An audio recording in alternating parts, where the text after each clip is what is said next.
I'm like, dude, not everyone wants to stay here for 2 hours. Well, it's a little lazy. All right, we're live.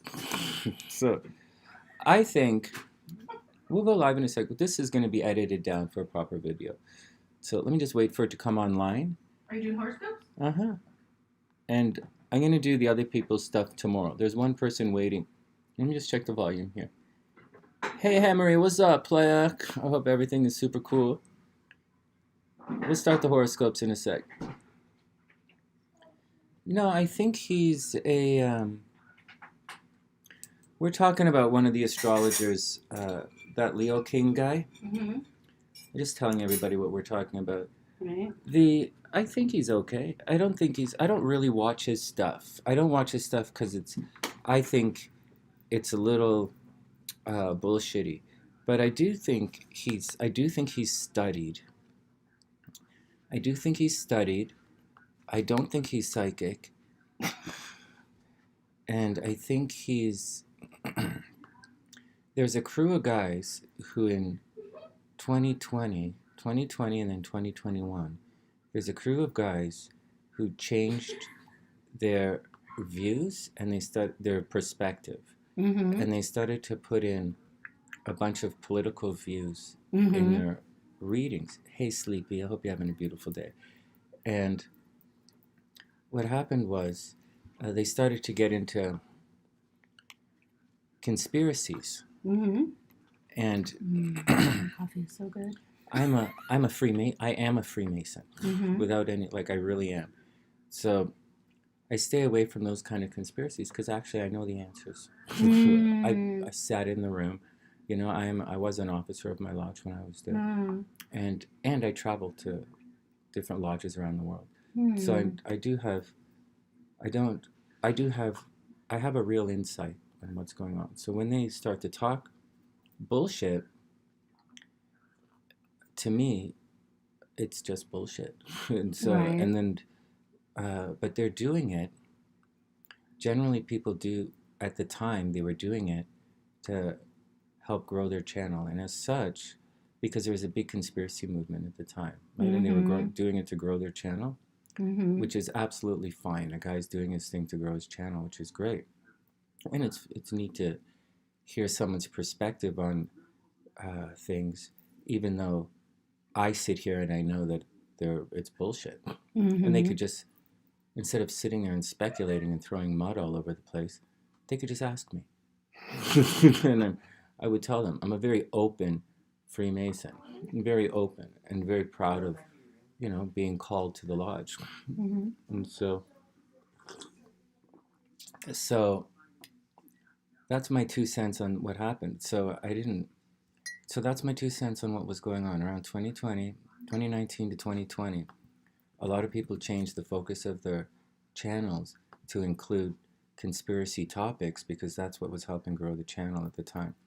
Just like a lot of tarot readers added a bit of astrology. They were studying astrology to add it to their channels, and they were adding spells and potions and gems and, you know, semi-precious stones and witchcrafty kind of stuff to help grow their channel. And I have absolutely nothing against it. I think it's great. I believe in growth.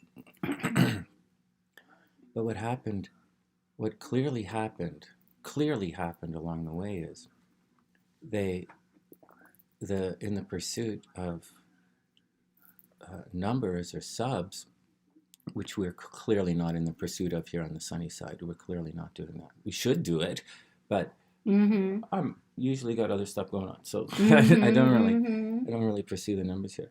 But But what they do is they were doing that, and as such, there were an entire bunch of them, a whole bunch of them. Some tarot readers, some astrologers, some this, that, and they were. They started bullshitting. Clear bullshit. Clear 100% bullshit. I'm sure. And so I don't follow those guys. Yeah. SOC used to look at them every once in a while and would bring them up for me to ask what they meant or was there any validity to it. But some of those guys, she just can't watch.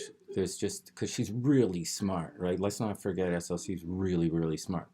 And she can see through a lot of their bullshit. She could see through, because her husband is a Freemason, right? And I am in the special brainer club as well. So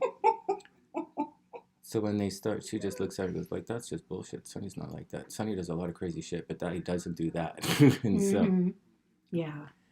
And so there's so that's what happened. And moreover, there are a tremendous amount of astrologers in the world, tremendous amount, who will say, yesterday something happened, and they will pull up a chart and say, this is why it happened, which is also bullshit.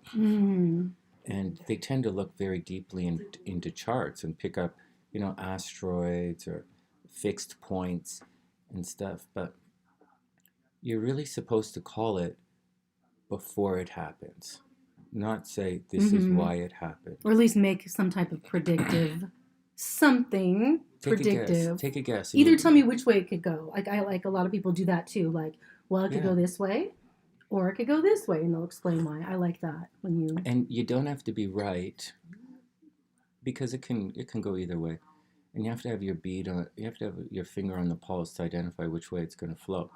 And sometimes we do, sometimes we don't. But that's my 2 cents on. That's my 2 cents on those guys and those astrological channels. They may be somewhat studied. Some of them aren't. Some are clearly bullshitting it. But some are clearly, a whole bunch, and there are a bunch of really famous ones too, who are quite studied, but they're doing too much wishful thinking, or they're doing too much controversial where there's no controversy. And you'll hear that on most posts as you move through the day. You'll see that every single post that you see has some kind of controversy attached to it. And that's just not how life works. And so, and it's not how astrology works, it's not how life works. And moreover, some of these cycles that that they say the end of the world is coming, some of these cycles happen often.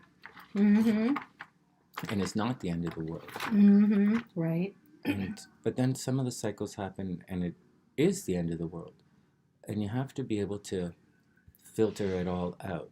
What would be an end of the world cycle? Like, what is Well, like Pluto squaring your Saturn would be an end of the world cycle for you. Or like Saturn opposite your Venus is going to cause you problems. Or like squaring of the nodes is going to cause you problems. That'll be a big change. But as long as you don't do anything stupid during certain time periods, you'll be fine. You'll be fine. Really? You think that? You'll be fine. Okay. And do you think, but death is fated, right? Is death fated? Yes and no. There are checkout times in your astrology. Like windows, kind of like love and anything else. That's right. There are windows, but you don't have to die during those windows. You just don't have to. There's nothing that says you have to. And so, but then there are other things that people will do all on their own, which will lead to certain death during that time period. Right. So no one tells you that you have to go do this. No one tells you that you have to do that. The human condition is such that it's designed to overcome all of these adversities. And the entire point that everyone talks about with regards to, see, people talk about karma in regards to other people, their relationship with other people. But they fail to realize that karma, first, it doesn't work like that. First, it doesn't work like that. There's no real karma between you and someone else. It's your association with the world is how karma works. You being mean to one person, having negative karma to one person, is not isolated to that one person. If you have negative karma with one person and you're doing something, then it's going to spill over and you're going to receive negative karma from everywhere. That's how it works. And so the first person that you have to that you have to clear your karma with is yourself. And if you don't clear it with yourself, you will succumb during one of those windows. Yeah, you will. That's just how it works. No one tells anyone, you don't have to become a drug addict. no one forces anyone. Some people get forced to become drug addicts, right? Mm-hmm. Some people Mm-hmm. do. You know, peer pressure is a big deal. Mm-hmm. And once you're hooked, you're hooked. But there's no, and getting out of it is very difficult, right? Like Mm-hmm. smoking cigarettes. You don't have to smoke cigarettes. Sure.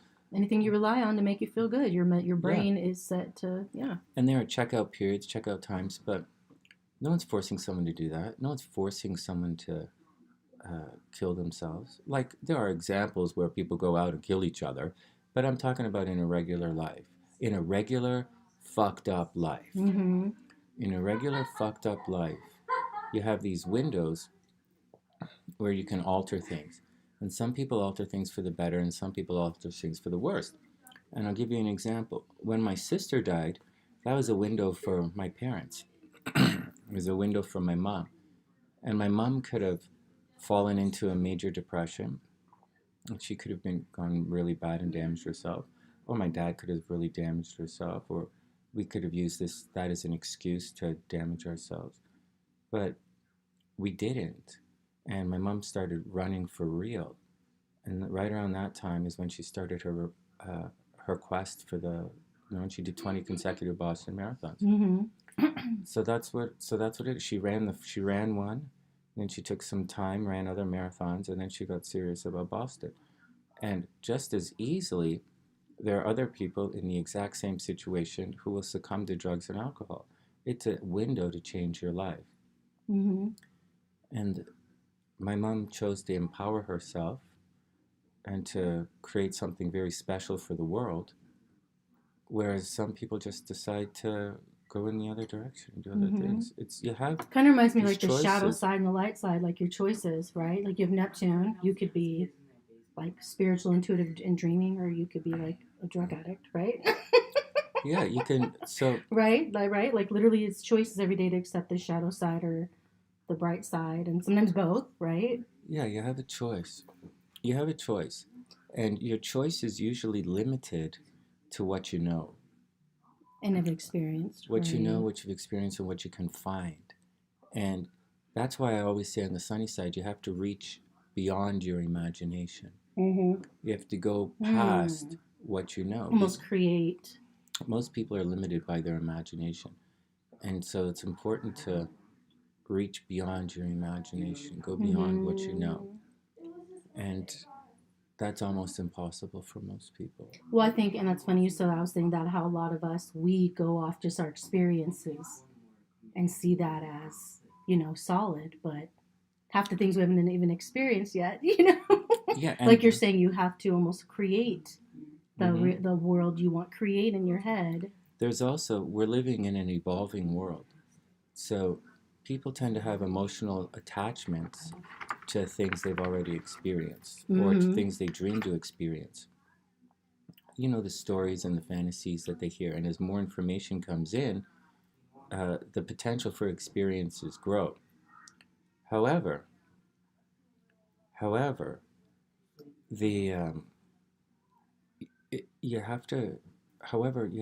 really sincerely have to go beyond what you don't know. And that's really the answer. And most people can't do that. You have to create the hologram life you want in your brain and believe it and reach outside those experiences. Like you said, it's almost taking the south node and reaching to the north node, taking what you do know as truth and creating a new truth and bringing them together. Hey, Numb, what's up, player? And hey, Sue. Think about it like this. How does falling back on what you think you know, how does that even remotely satiate your karmic debts? By definition, it doesn't. By definition, it's repeating it. It's legitimately repeating it. But the first person you have to have karma with is yourself. That's the first person is with yourself. You have to clear karma with yourself. And that's pretty much all you have to do. And like they say, Libra is the karma card, but Saturn is the keeper of karma, right? Anything you do, Saturn is keeping it, right? Saturn is the planet responsible for karma. Daddy. I don't know that Libra has anything to do with karma. Well, because we're justice. We're the justice card, like the karma That's card. not what justice means. No. But what? Okay. It's not what justice means. People think justice. People confuse the words justice and judgment, and that's not what it means. And that's not what it means. What the Libra card does is it sees the other side, and you find out how much you're worth.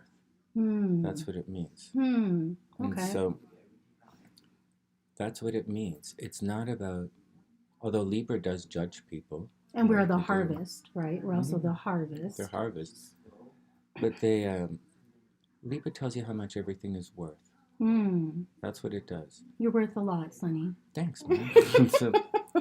And that's what it does. It's not, the word justice in the justice card, that's not what it means. It's, people think justice, they confuse the word justice with the word judgment. And but judgment in the tarot doesn't mean judgment at all. Judgment in the tarot alludes to Judgment Day.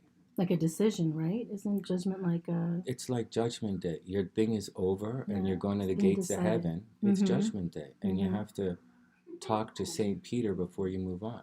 That's why there's an angel calling everybody on judgment, on all of the judgment cards, even the one that Panda made for us.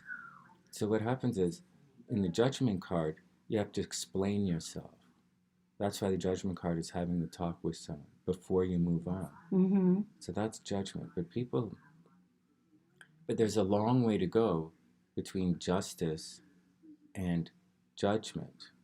There's a long way to go. And so in justice, there's a balance happening, right? There's a balance before you put everything away. And so you've finished all of the daytime signs, right? All of the daytime is done. And then at Libra, we switch over to the nighttime sign, or we switch over to the winter signs. And that's what happens. It's just a time to switch over. And that's what it is. It's like Aries is the first sign of spring, so we're moving in. And then when it comes to Libra, Libra is the first sign of the fall winter. And so you're preparing, you're finishing up everything before, and you're getting ready to move forward into Scorpio. And Scorpio is going to put everything to sleep for the winter. So you need a harvest for the winter also. Well, Virgo counts the crops, and Libra tells you how much they're worth. Oh, you told me that. All right? A lot of crops. See, Leo is the dog days of summer. And in Virgo, you're kind of harvesting the crops in Virgo. Virgo tells you what everything is worth. What does Leo do? Leo's the dog days of summer. Okay. Right? That Leo portal thing they always talk about, that Leo portal thing, I showed everybody what it is. When Sirius rises at the same time as the sun, and you have it looks like there are two suns rising. Not really. I missed that one. That happens during the dog days of summer.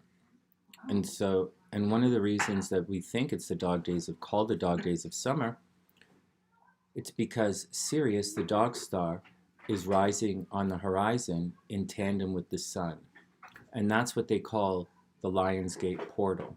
No, thank you, I just topped up. Okay. That's what they call the Lionsgate portal. Okay. And it happens on August 8th every year. I remember that Lionsgate. That was a cool this year. Yeah, but it's all bullshit. It's just, no one's gonna, it's all bullshit. But it is a timing, and it is a timing of a bright time in the sun. It's the dog days of summer, man, when everything is chill out and moving through. And then Virgo counts all the goods, and then Libra tells you how much it's worth. And that's it. John is right. It's just a cycle. Yeah. Hey, Sue, what's up?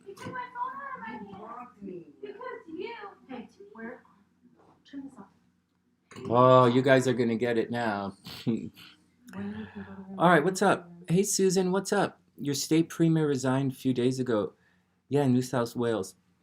You're glad she's gone. Yeah, I heard about that. I heard something is going on astrologically down there. It's going to be a bit of a snafu. I think there's going to be problems. I don't know that right now is a good time to mail everything in, so to speak. I really don't think that. But what are you gonna do? What are you gonna do? I hear that a lot of people disliked her. So, you do your best. You do your best, and you get everything going. Hey, Keith. Keith. What's up, Keith? Hope everything is cool. Okay, one sec. We're going to do the horoscopes today. Everybody's cool. Everybody's hanging out.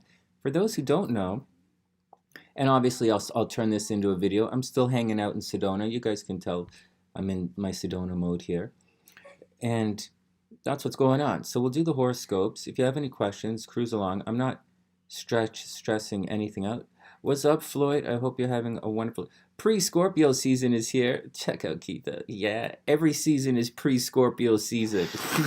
And post. And post. What's up, Floyd? I hope you're having a wonderful day.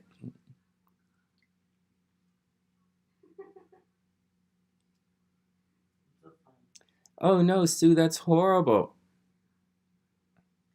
That's horrible news for a Sunday. Oh no. Well, let's hope everybody has a good day. I'm still in and out of the light like this. Your season to be stingy. That's funny. It's my season to be nice and chill. I really like Libra season. I like Libras. You guys know I like Libras. I've always liked Libras. Hey, Minaj. What's up? No way. Well, Minaj, those readings are actually $25. So if you want a mini astrology reading, I'll gladly do a mini astrology reading for you. But they're $25. You have to hit the super chat or the PayPal. All right, is everybody good? So, yeah, you can come sit right over here. Oh. Come sit right over here. We're going to do the horoscopes in a couple of minutes. We're just seeing what's going on with everybody. Yeah, Scorpio, Sun, Taurus, Moon. Right on. I like that. I like that. You must be super romantic, Heath. Yeah. So, November 2nd is Sleepy's birthday. That's cute. A lot of Scorpios here. What else is going on? This should be an interesting week. We'll talk about that in the horoscopes in a second. We were just talking about different YouTubers. We were just talking about different YouTubers and what I thought about them. Some of them I think are okay. I don't really follow too many people. I really don't follow too many people. So it's like there's Listen to your damn self.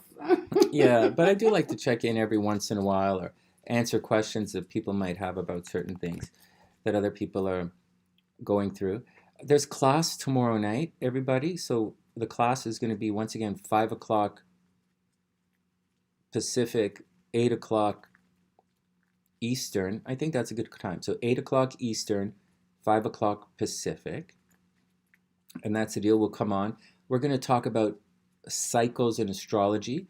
Jish had a question about when a cycle starts and when a cycle stops. And there's an official time when a particular cycle in astrology begins and ends. But then there's the sunny side. I do it a little different, not to be special or neat or anything, but I just do it a little bit different. It's a little bit loose. I do it a little bit loose because I kind of like things starting on the ascendant. I think it's kind of neat. And that's how I look at it. But it's only because I look at it like that. It's not like the real way. The real way is the return of the planet. So, but there's a but to it. Hey, Peas, what's up? You got it, Peas. Go ahead. We'll do a reading. I just need you to type in all of your birth information. Hey, Memes, what's up? Class tomorrow night. Peas, I'm going to put you in the description box. We'll start this off with your reading. And then you're going to be right here. Just type in your birth information. Oh my God. Peas and Butters, W Couch. I keep forgetting.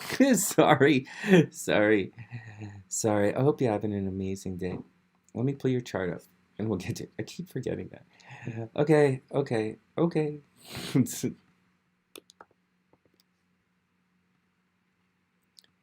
Yeah, let's see what's going on with your chart. Oh my God. Oh, we're not in October yet. So,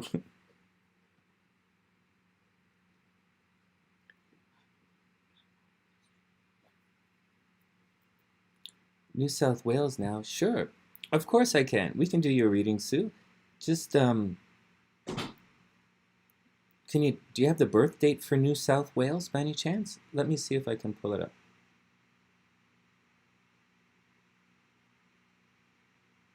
One sec, guys. One sec.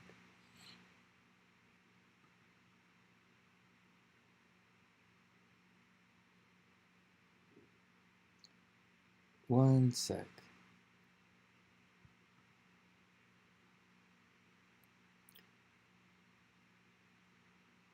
Oh, I've got it right here. So, who said that? Who said that? Oh, what did Susan say?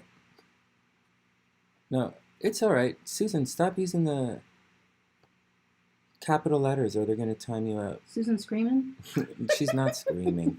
Her caps are stuck on. But I can't read what you say when you do that. All right, too numb. Okay, so let me look for Susan's thing. So hold on, let's put Susan's thing here. Too numb, I got you right here. So we're going to do peas and butter, then too numb.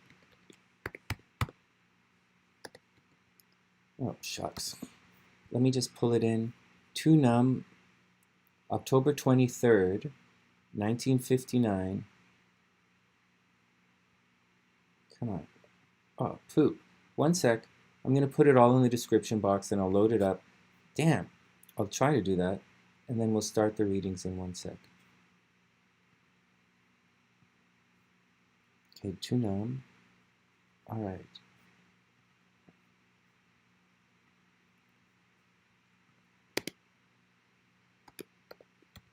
Whoops. Then we're going to do N.S.W. Is that what it's like? New South Wales? That's in Australia, right? Let's check it out. So you have, hold on, let me just go back to Susan's thing and make sure I know where everything is. That's, Tunam wants to know if there are different readings between North and South. Hold on, let me just get this right for Susan. Susan is,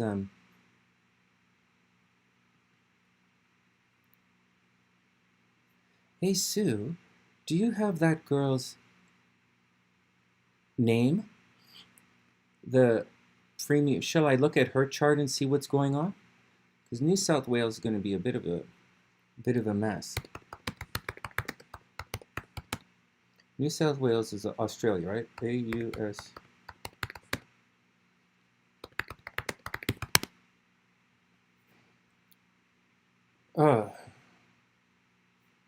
Yeah, I'm not getting the New South Wales thing up, but I'll just do this thing right here, and I'll put up that woman's chart, and we'll see what's going on with that one.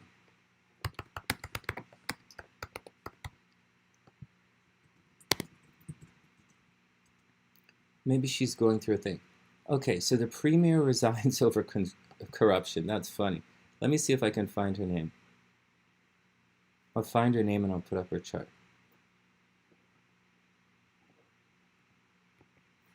Yeah, I'll let you know what kind of screwiness is happening with her.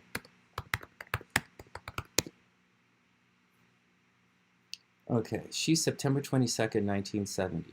Okay. Hold on a sec, guys. Let me put this in the description box, and I'll put her chart up. One sec. Oh, you've got it right there. Oh. Well, I have no idea who your next premier is going to be. I don't even know who's running.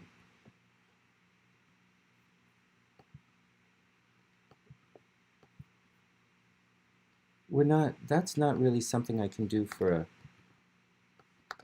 a mini reading. Who's going to win is going to take time. But let me pull up this girl. You have it right here, right? You really do. Okay, one sec. September 22nd, 1970. Yeah, she'll be going through a life transformation. She really will. She's going to be going through a shit show right now, 1970. All right. All right, give me a second. Let me type in everybody's birth information, and then we're going to check it out.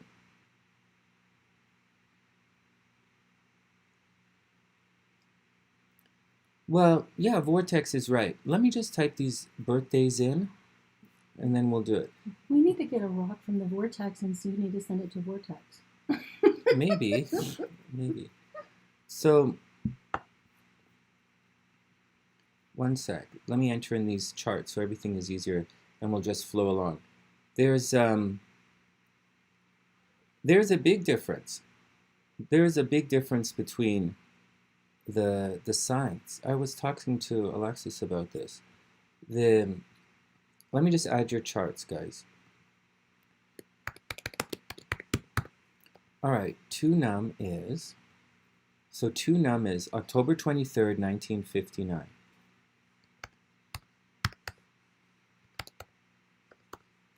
October 23rd, 1959. 10:26 p.m. 10:26 p.m. in Lynnwood, California. Oh shit, that didn't work out.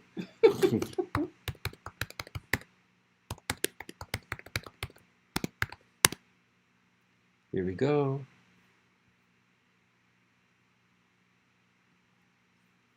Time zone. All right. October 23rd, 1959. 2 Numb is in there. Next, we'll do Gladys. We'll check out this woman's chart and see what's going on with this person.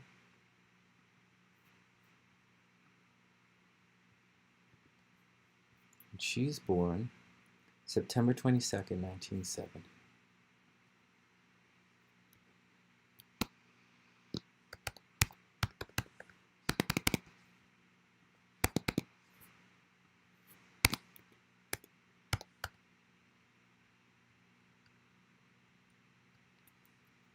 September 24th.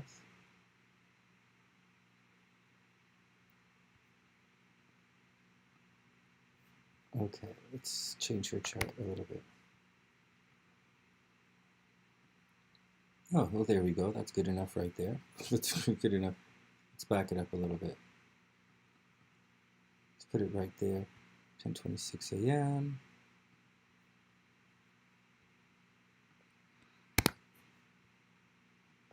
Yeah, we'll look at this woman's chart afterwards. Okay, W Couch is up first. I mean, he's in... W Couch is up first. All right, hold on one sec. Let me come back to this.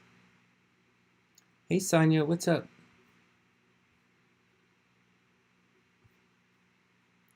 Okay, so we're going to do a couple of readings here, and then we're going to cruise on to the horoscopes. Hey, Effin, what's up? She's gone.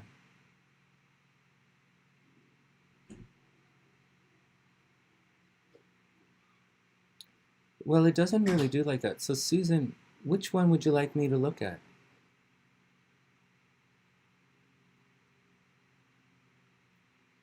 We don't really have the birth date. I can't really find the birth time for your thing.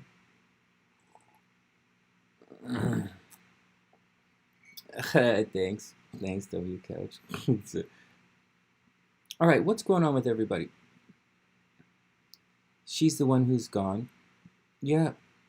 Oh, right on, memes. Well, I think what's going to happen is there's going to be a lot of nonsense stuff. This guy's running next. You can't, I'll just let you guys know something. You can't just look at a chart and see if that guy's going to win or not. All right. But I'm going to tell you something. You can't just look at someone's chart and see if they're going to win. It really doesn't work like that. I know a lot of people do that, but that's 100% bullshit astrology. It really doesn't work like that. You'll find that everyone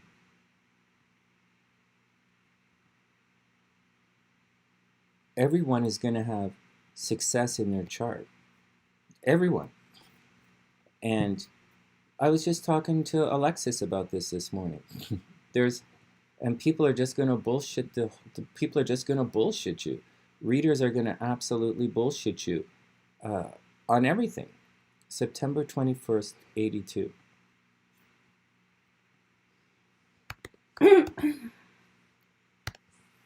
They're just gonna bullshit you. That's just the way it is. So hold on, September 21st. September 21st, 82. They're just gonna hold on, this guy's name was, what was this guy's name again? It's Dominic, okay. Just check his chart out. Yeah, this is a good one to look at his chart. So this guy's got the chart of a politician, of course. Okay. So Wendy's up first. What's going to happen is you can't just look at one person's chart and guess if they're going to win in a competition. It just doesn't work like that. It would be nice if it did, but it doesn't. You have to look at it you have to look at one person's chart in combination with everything that's happening. That's just the way it is. And that's just the way it is. Everybody's going to have winning signs in their chart. And what usually happens in astrology, or it's been my experience, and I think my experience is pretty good. I'm more than way over the top accurate in my predictions with people who are going to win competitions.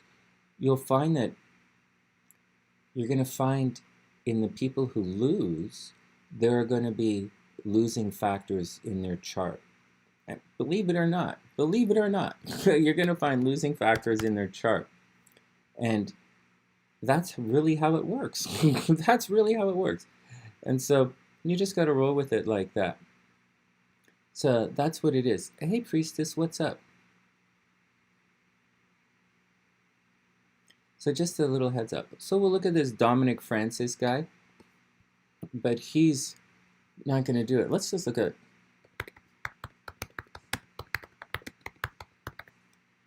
maybe we'll look at Australia's birth chart and see how it plays out. January 1st, 1901. Okay, so this is Australia. We'll use Australia's birth chart to figure out what's going on with Australia. This is a good one. I know the province is a little different, but I'll tell you. Oops. I think this is the chart that everyone is using right now when they're talking about this stuff. All right, so Australia's birth chart, January 1st, 1901. Jan 1st, 1901, 1:25 p.m.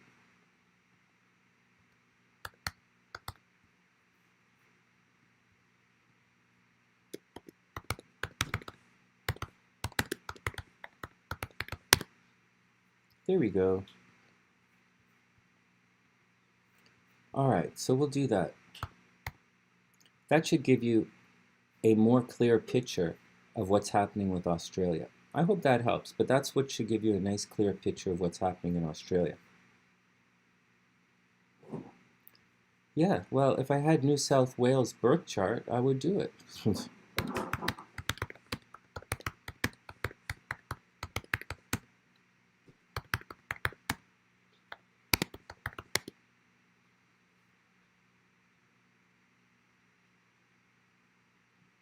Yeah, it's not coming up.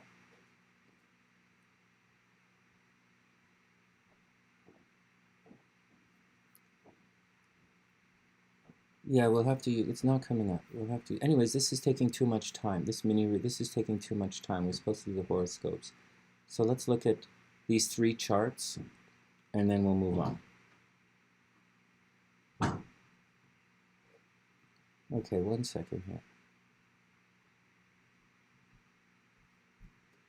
Yeah, we'll look at Australia. That'll be fun. I'll show you guys what's happening with Australia. Okay, next. We'll pull up the zombies.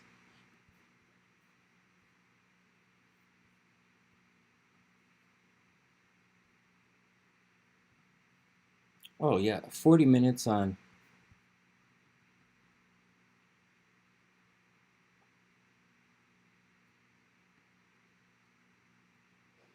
40 minutes trying to pull up an astrological chart is way too long. I'm not going to do this anymore. If it's something like that, if you guys don't have the charts handy, if you guys don't have your birth dates handy, I'm not going to do it. I'm just going to, it's 40 minutes is too long to do this, too long to look for charts. If you don't have it, from now on, I'm just going to put you on the list and we'll get to it when we get to it. All right, next. W couch is out. Timestamp 40 minutes.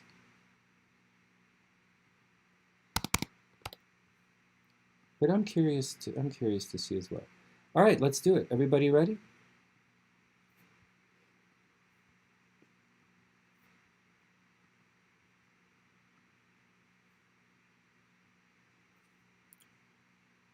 All right, one sec. Let's see this come around.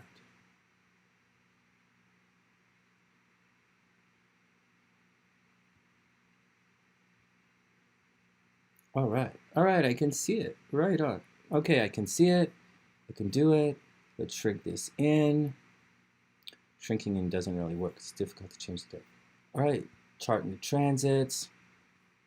Here we go. W couch is up for November. Is she going to have an interesting November? Ooh, Scorpio rising. Ouch. That's a tough one. She's going to be okay. Let's see what's on the horizon. Anything? Let's see what's on the horizon.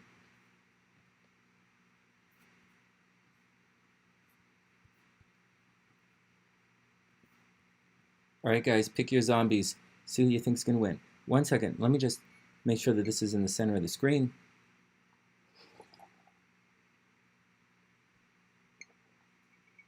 All right, let's do it. W couch is up. Let's check it and see what's going on with her charts. All right, zombies, you're off. Okay, let's do it. So W couch has a lot going on behind the scenes. Right? She's not necessarily reclusive, so to speak, but you know, she has all of this energy in the 12th house. Just a quick little, hey, what's going on before we get to the transits. So, you know, Mars looks like it's in the first house, but it's technically right on top of her ascendant. So she's probably has a fairly aggressive go vibe. Yeah. Oh, definitely reclusive. The sun in the 12th house is definitely someone who's reclusive, someone who does things behind the scenes, and that's what she does. She does all of her stuff behind the scenes. It's pretty cool. Just as a little aside, Mercury is retrograde in her chart behind the scenes, so she's always talking behind the scenes, doing negotiations behind the scenes. Sometimes her words get a little mishmashed and people don't always understand what she's talking about. She's a brainer, so this kind of stuff happens. And that's just the deal. She can find that people talk about her behind the scenes, but more than likely, she kind of likes just doing her work by herself and then moving on. However, Mars is right here on the ascendant, so she can be pushy and forceful when she wants to.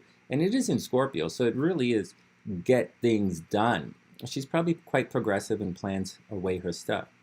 Now, way over here in the chart, we're just going to take a minute or two and wrap things up and then just a little bit and then move on to her transits. When we have the moon in the 6th house, so this is a good one. This is someone who often wins all the time. All right, someone moon in the 6th house, this is victory over your enemies. Unfortunately, it's also in the 6th house. So you might end up spending a lot of time taking care of other people. All right, moon in the 6th house. You take care of other people, but at the same time, you probably like it. You don't begrudge it. And I think it's pretty cool. She takes care of me. W couch helps take care of me. Hey, Elle, what's up? And hey, Valero, what's up? So yeah, so W couch, the moon in the 6th house, she's going to spend a lot of time taking care of other people. She has to watch out for respiratory problems and back ailments. I think it's back ailments, respiratory problems. She might develop a cough at some time. And that's the deal. Moon in Taurus is obviously very possessive, and she's very step-by-step takes her time. Venus over here, just a little bit about Venus over here, and then we'll move on. There's two things I'll point out, and then we'll move on. So Venus in the 11th house, strong possibilities she could be super famous if she wanted. Very strong. All right, Beast, have a great day. The strong possibility she could be very famous if she wanted. Her Venus is in the 11th house, so everybody should know her. Now, before we get to the transits, let's look down here at the third house. The third house is a little bit problematic with Saturn and Jupiter in the third house, and especially Saturn transiting right now. Reclusive.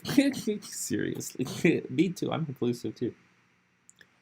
So something she has to watch out with. You know, with Saturn and Jupiter here in the third house, her movement, her physical movement is going to be all over the place. Saturn in the third house indicates a situation where someone's now Jupiter's here as well, so keep that in mind. Jupiter is going to very much expand all of the third house stuff. So she is an expert in communications, and she's very good at getting her word out there. But Saturn's here as well. So Saturn's going to cause a little bit of problems. There may be at times in her life when she's either working with the military, she works for the military, or because it's Saturn in the third house, it's either working in the military or working with jails. So somehow, or maybe she went to a private school when she was young, but somehow the movement gets restricted. Like someone plans her day and tells her what to do, or she plans her own day and tells herself what to do. Okay, so that's just a heads up and a warning. She knows this already. But Saturn and Jupiter also in the third house can put a lot of work and structure into your communications. So it's not always bad. It's not always negative. It doesn't always mean you're going to go to jail. It doesn't always mean you're going to work in the military. Often, it means you're going to put a lot of hard work into your communication. And Saturn, remember, rewards hard work, and it's with Jupiter, so she's going to be very effective. Now, let's look at the transits. Pluto is moving backwards to this Saturn. That is extremely harsh. On the plus side, it's not going to make it quite back to Saturn. You'll see that a year ago, or maybe in 2020, very clearly in 2020, in the spring of 2020, she went through her Saturn return, and then Pluto followed it up. She went to Pluto and Saturn right on top of her Saturn. It would have been horrible. It would have been absolutely horrible. But, you know, life changed, time to get a new job, time to retire, get a new job, move on. Something with communication is going to be bad. It's time to enter into a new section of her life. Now, whether she wants to do it or not, so this is a thing with everybody here. Just because you go to your Saturn return, it doesn't mean you have to do anything. It doesn't mean you're going to die. It doesn't mean you're going to get married. It doesn't mean you're going to quit your job. It doesn't mean anything. That's all up to you. And in this situation, it really is all up to her about what her new life is that she had wanted to move into, and now she's doing it. Now, the one thing you have to watch out for is Pluto is right here. So Pluto, right around the same time she was going through her Saturn return, Pluto was absolutely crossing her Saturn as well. So she might have been sick, she might have been low energy, her communication would have absolutely changed. And I think it would have been a good time to launch all those computer programs, actually. Anyways, don't do it right now. Don't do it right now because Saturn's retrograde. But once everything begins to move forward, if she has any kind of third house project, yeah, Saturn return definitely means something permanent. You either choose it, you have to choose it wisely. I sincerely, wholeheartedly agree with that. You have to make the most out of your Saturn transits. And if you can make the most out of your Saturn transits, you're going to be extremely successful. But it takes a tremendous amount of hard work, and you might have to do things on your own during the Saturn transits. Now, next, let's see what's going on here. So, Jupiter is about to hit the south node. Not yet, not yet. Everything is still retrograde. Pluto's going to go direct, then Saturn's going to go direct, then Jupiter's going to go direct in the middle of November. And so when Jupiter finally goes direct, I think Jupiter goes direct in the middle of November. When Jupiter finally goes direct, it's going to eventually, in about, towards the beginning of December, end of November, Jupiter's going to make a very strong aspect. Jupiter's going to cross the south node, and it's absolutely going to highlight your nodes. Now, you don't have any node problems coming on, difficulties coming your way, but it's going to augment this. It's going to really light up something in your communication. Yeah, choose pottery. That's, yeah, yeah. So something from your past is going to come back. Something in the third house is going to come back in a big way. It might be brothers and sisters towards the end of the month. Towards the end of the month. It might be brothers and sisters. It might be car. You might buy yourself a new car. You know, might buy yourself a new car, computer, cell phone. But good things or big things might happen with the brothers and sisters in the family, or something very big with communication. Now keep in mind, your South Node, just like your Mars, is technically right on the cusp. Like your nodes are right on the cusp.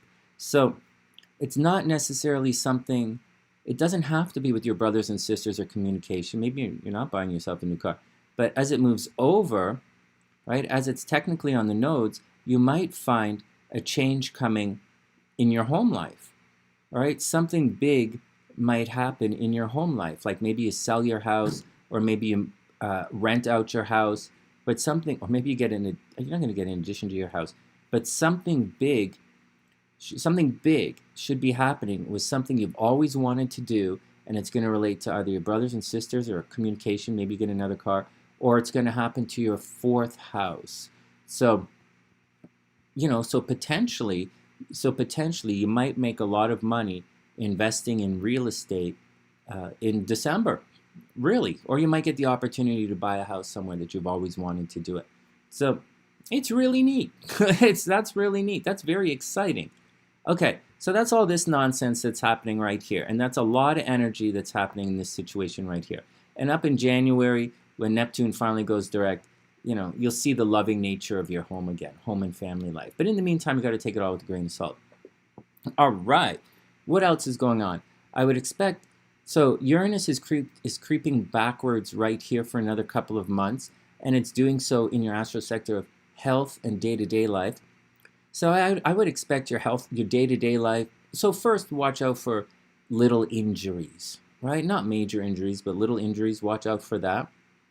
Also, zombies. All right, we're done. We're not done. Wait, let me just finish this up.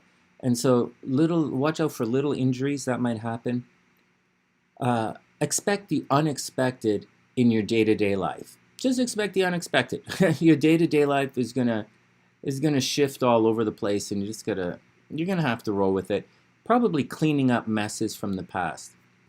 That's the gist with all of this stuff. Hey Sue, what's up? Yeah, we'll do your brother, of course. Of course, we'll do your brother. All right, what else is going on? What else is going on with this thing? So, finally, okay, so what are you going to do? Mercury's retrograde right here. And so Mercury's going to cause a bit of problems. You know, social networks, social groups, 11th house stuff. You might, you know, W Couch, you might get, someone might call you back to the office. You might, seriously, in the last couple of weeks, and maybe moving forward for another couple of weeks, you might get phone calls from the office. It's been a while, right? You've retired last year, I think. But expect, you know, groups and networks and friends and all that kind of stuff to come back and, you know, to reconnect somehow. They really should. It's, I mean, and I don't expect it all to be good. I don't expect it all to be positive, but I also don't expect it all to be negative. Mercury is definitely squaring your Saturn, so maybe people are holding their words, and, you know, they're cautious of what they say to you, but definitely, can you imagine back to the office? Oh my God, that would be brutal. You know what would have to happen to drag you back into the office? The United States would literally have to have, oh my God. Oh man, that would be too funny. But okay, anyways, whatever. Take it all easy. Take it all easy. Let's look at it another way. Mercury's moving retrograde back to Venus. Let's look at it like that. Let's look at it like old lovers are returning. Thinking about lovers returning or communicating to old lovers. In the meantime, you're looking really good. Venus is cruising through your 1st house. You should be looking good. You should be feeling pretty good. And I think you should just get out there and be beautiful. Really. It's not always a time to get out there and be beautiful. But I think it's a good time to get out there and be beautiful. Just try not to stress out with the friends network. And just watch your driving. Just watch your driving. And try not to stress out with your friends. But you're looking really good. You're looking really good right now. So get out. You know the deal. Be beautiful. And you're going to have an amazing day. All right, next. Hey, you found it. New South Wales. Okay, next. There you go. And it's great to see you, W Couch. Just in case you didn't know, I'm totally getting, it looks like I'm getting divorced. It was a really difficult situation I've been going through. I'm staying with some Sunnysiders in Sedona right now. Next week I have to go back to Chicago to clear the stuff from my apartment, or from SLC's apartment now, and move the rest of my stuff to my storage locker. And then I'll be back on the road again. Okay, next. Next. Thanks, W Couch. I super appreciate that. Yeah, it's been stressful. Hey, Numb, how can New South Wales was founded in January 78, but I have the... thanks, Susan. No, I appreciate this. There's the New South Wales thing, but Australia was founded after. Australia was founded in 1901, which is after that date. So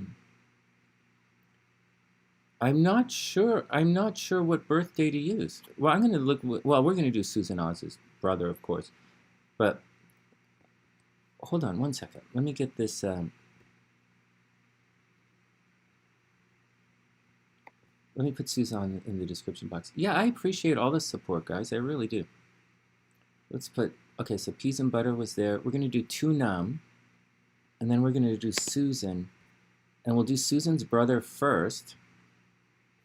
Okay, we'll do Susan's brother first, and then we'll sit and we'll discuss the Australia thing.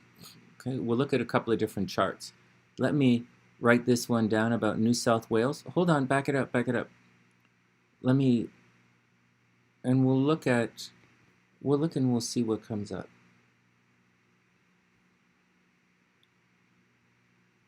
Okay, so there's your brother. And Yasmin will do tomorrow. We'll see if we can figure it out. Oh, thanks, Keitha. That's really sweet. Yeah, we'll do your brother first. Yeah, totally, we'll do your brother first. Timestamp it, have a look, and then we'll go on with the next one. And because the other one, the New South Wales stuff's going to take a couple of minutes. All right, and I appreciate all the support. And we'll do the horoscopes after all of that stuff. Okay, Numb is up next.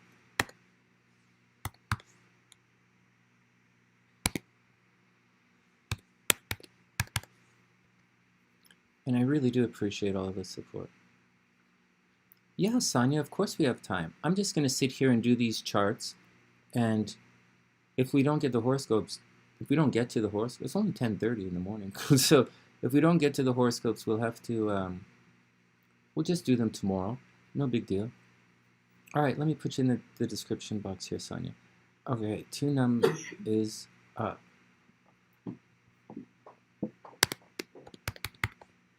Sonia, okay, Numb is up. Got the timestamp. Got this.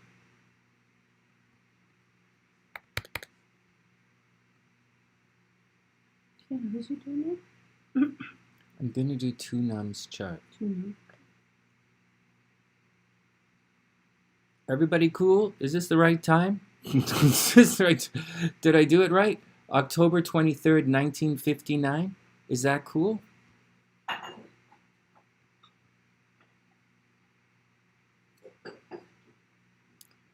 Let's shuffle the characters.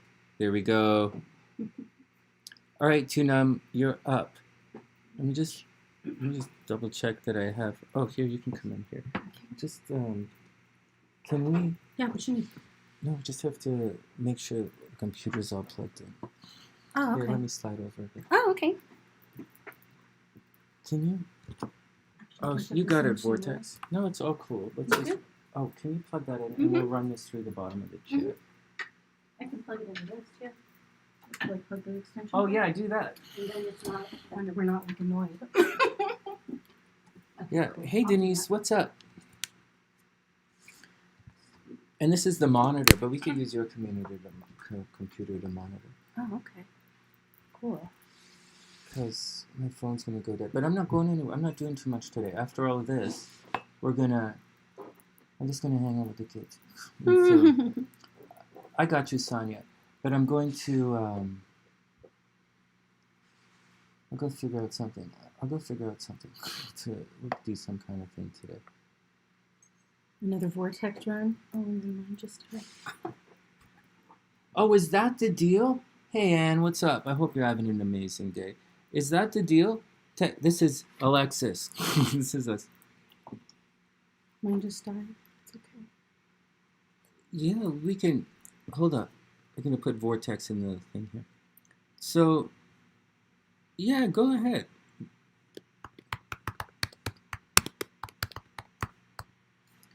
Vortex, we'll get to you after we do Sue's readings. Or else Sue's going to be waiting all day. So,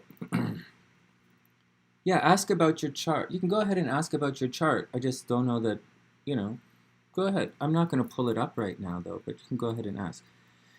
Okay, so technically Australia was founded as New South Wales first in 1788. That's interesting. We'll figure it out. We'll have a look and we'll figure it out. Let's do the mini readings first, and then we'll go dig into that, because that's going to take a bit of time. But I don't mind. I like these. I like these different choices. Sue asks good questions. You guys ask really good questions. Well, I like them anyways. All right, to Numb. Here you go.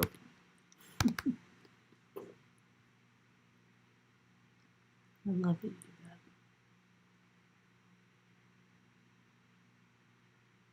Well, that's a good question. So Anne wants to know, I'll answer this very quickly and then we'll get to Numb's chart. I did a thing on this actually in 2011. I asked, so Anne wants to know, do you have remedies? Let's say your natal chart has bumps in love or finances. Very good question. In 2011, I went out and I asked a whole bunch of really prominent astrologers, and I interviewed a whole bunch, and the question was, if you have problems in your charts, can you create auspicious moments and live off the moments of those new moments? Meaning, every time you get into something, every moment has a chart, like your wedding has a chart, a birthday has a chart.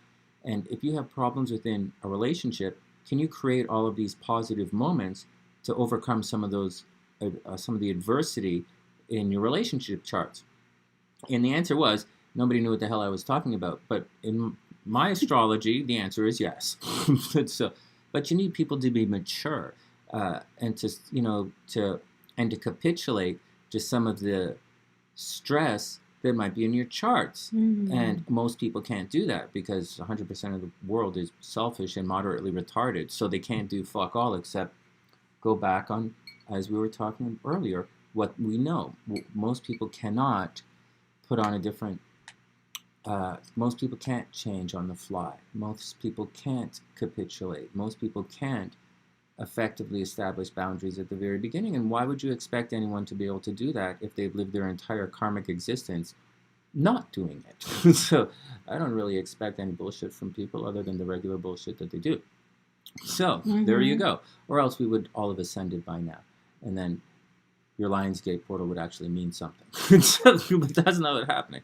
So that's the deal. So, yeah, you can do it. In Vedic astrology, I have a number of people. Now, Anne is over in the Philippines, but a number of people come to me for readings. Yeah, Sue, we'll do your sister as well. Let me pull it up. So, yeah, you guys are all in Australia, right? Yeah. So, what happens is... So, one second. So, what happens is... not these auspicious moments. So in Vedic astrology, people ask me, you got it, Sue. Oh, sister. You guys are all in Australia. That's so cool. So what happens is, hey Daniela, I hope you're having a beautiful name. So in Vedic, yeah, that's exactly what I'm talking about. So exactly what I'm talking about. In some Vedic astrology, in some places in India, they offer remedies, like very sincere, practical remedies to help you overcome some of the challenges in your natal chart, quite sincerely. And some of them can get pretty weird. Someone told me because I don't have any earth in my chart, someone said once, well, you could walk around with some dirt in your pocket. And that's just stupid. And it doesn't work. Does that mean if you don't have water in your chart, you should piss yourself twice a day? It's just the dumbest fucking thing I've heard. So all you're going to be is ungrounded with dirt in your pocket. And so you have to think about it. You have to figure it out. I very strongly believe in Feng Shui. I've seen Feng Shui in action. I'm a master level hypnotist. I'm very in tune with body language. Whether I respond to it or not is my own retarded self, but I see it. And so the Vedics have potential remedies, but the reality of it is, no, you shouldn't do things like, you shouldn't do anything that you don't normally do. So if you don't, I look at it differently. I look at it very differently. If you're looking for something in your chart, I think it's best to get that something from someone or something. So you'd have to find, so I usually ground myself with people who have a strong earth energy in them. And I rely on other people's energies to fill in what I don't have. But I have some a fairly potent stellium in my chart. So there's an abundance of energy in a part of my chart. And so that's going to really help other people. So that's what I believe in doing. That's what I believe in. Although that's what I believe in. I believe in tapping into the energy of other things. Now, you don't have to be people. It can be a thing. So your car might be like born in Taurus. Well, there you go. Then you hang out with your car. Or your car will ground you. Although your children might ground you if they have earth energy. If your children don't have earth energy, if they have fire energy, they might drive you nuts. So it all depends. But that's to answer your question. Yeah, the Vedics do talk about things like that. No, I don't actually offer remedies, but I do, to remedy the situations. I very strongly believe in finding that energy to help you with whatever you have to do. That's why I usually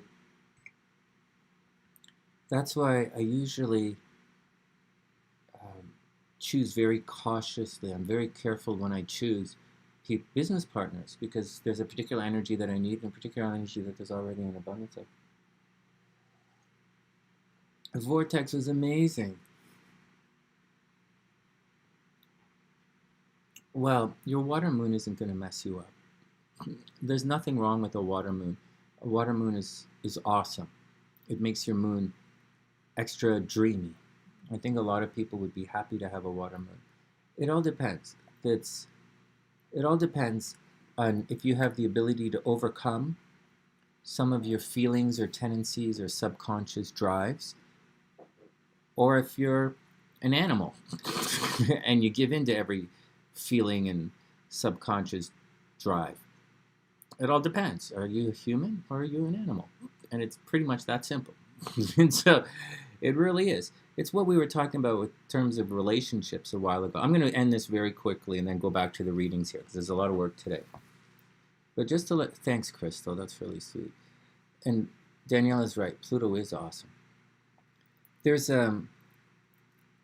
you're here to, you're supposed to overcome the challenge. Like people, like the stuff I was doing in the Seduction series, people are saying, oh, in the animal kingdom, they have these urges and they have these needs and they do this because of this and because of that. Well, you're not an animal. First, you're not a lion. You're not. Second, you're not part of the animal kingdom. I mean... No, that's not even close. You don't live in the bush. You 100% don't live in the bush. And so you live in a house. We're in a house.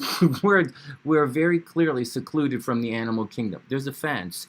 And so when I walk with the kids, I actively walk to avoid the animals. And so there is a bear here. Yeah, really. No, that's all nonsense. There are emotional pulls and emotional drives, but you guys know, and you can't BS this. You guys have emotional pulls and emotional drives, and there are lots of things you want to do that you just don't do. There are lots of things for your own primal needs that you just don't do. and that's just a fact. And for every single one of you, except maybe W. Couch, who's a super achiever, and maybe like Daniela, because she's really pretty. So like, or maybe me, because I'm a workaholic. And my parents are super pushy. But yeah, Leah's right there. You're sentient beings. You're not an animal. You can't walk around saying primal urges and then hoping to ascend. That just doesn't work like that. So that's how it works. And so whatever pulls or pushes that you have in your chart, and Gabrielle, obviously, she's super pretty. She can do whatever the hell she wants as well. But, if you're not like Danielle or Gabriella, then you gotta or Crystal, you have to well, W. Couch is really pretty too, but she's a Scorpio, so she doesn't count because she's more sexy than pretty. She knows it. And so the same with me. I'm more sexy than pretty, but this one's a Libra. She's more pretty than sexy. I'm both. I got Pluto in the first house. So that's the deal. It's up to you to dig deep and to overcome all of those urges, because you're not an animal. It's all bullshit that people did to try and sell bullshit books. How do you know, Sonny? Because I was one of those. Anyways, let's move on. Okay, back to it. That's why I believe so strongly in doing things together. There's, okay, 2 Numb is up. All right, so there we go. That was a good question by Anne. For those who don't know, yeah, the Vedics will say that. The Vedics absolutely say things like, they give you remedies for some of the things in your chart. The Vedics really do. All right, here we go. Next up. Who did I say is up? 2 Numb is up. 2 Numb. I love the name. It's not always easy, guys. Did I change the screen? We have to wait for the screen to change over. Oh, I didn't change it. It's not always easy. Like, look at Gabrielle's chart. Her Saturn return lasted almost 1.5 years. It kept going retrograde all over the thing. It was really difficult. And some other people are going, like, SOz had a really difficult time for it. And so did, it was pretty brutal for SLC. And it was also brutal. It's also brutal for Wing One. These can be really tough transits for certain people. And so it's all cool. Or like Priestess here is going through a current Canadian one. You're all meeting Canadians? Oh, they all say A? Yeah, really. Ah, that's hilarious. Okay, let me get on to these readings. Let me get on with these readings. And then we'll go do it. And then we'll get down to we'll do this. That's cool memes. Class tomorrow night, guys. We're going to look at the Mars cycle. Jish had a really good question about the Mars cycle, so we'll do that tomorrow night. And I look at cycles a little differently, only because I kind of like looking at it that way, but I'll show you guys the real way it looks. All right, here we go. 2 Numb is up. Let's see what's going on with 2 Numb's chart. Let's set the zombies and go at it. Okay, here we go. So, can I turn this back a little bit? Mm-hmm. So 2 Numb is a Virgo. Oh my God, this is a pretty okay, so I'll tell you something. Sorry, she's a Scorpio, obviously. 2 Numb is a Scorpio, Cancer rising, Moon in Cancer, Moon. Oh man, your Moon is at 23 degrees. Oh wow. You would have had it hella rough last year. 2020 would have been hell rough on you. 2020 would have absolutely destroyed you emotionally. Emotionally, physically. You might have been divorced in 2020. Holy jeez, 2020 would have been brutal. Maybe a partner died. Would have been absolutely crazy. Anyways, I'm just going to warn you something right now before we go into any transits or something. The nodes, the transiting nodes, oh shit, your node's at 3 degrees. Oh my God. Well, 2 Numb is going through a major, okay, we're going to get to this in a second. Let's just chill out and we'll come to that in a second, but I'm going to warn you straight up, you are going through a major life transformation right now and it's going to sit right here. Something is going to happen to your home life. Maybe you're going to sell your house. Maybe you're going to move on. Maybe your psychic intuition is going to absolutely blast off. But it is going to be absolutely cuckoo bananas for you for a while. Your energy might be low. Your energy, your vitality, doing stuff around the house. It's all going to cause problems in the next little while. Crystal energy helps. Yeah, Keith, that crystal energy really helps. What, Vortex asked the question. Why? Vortex, this is not your chart. This is 2 Numb's chart. All right, so 2 Numb, first up, your moon makes a direct aspect to my sun. Not that anyone cares, but that's awesome. I super appreciate all of the support.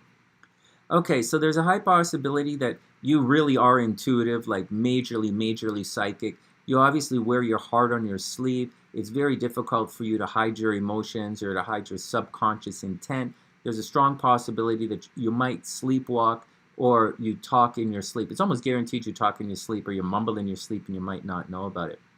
You are, you might be a sweater wearer. You're extremely nurturing, extremely caring, and on the other hand, you might have problems in relationships. You should attract a lot of attention from the opposite sex. Moon in the first house attracts a lot of attention from the opposite sex. And you probably don't necessarily get along with your in-laws, if that was the case, if you're married at all. But I don't see any drama here in this thing.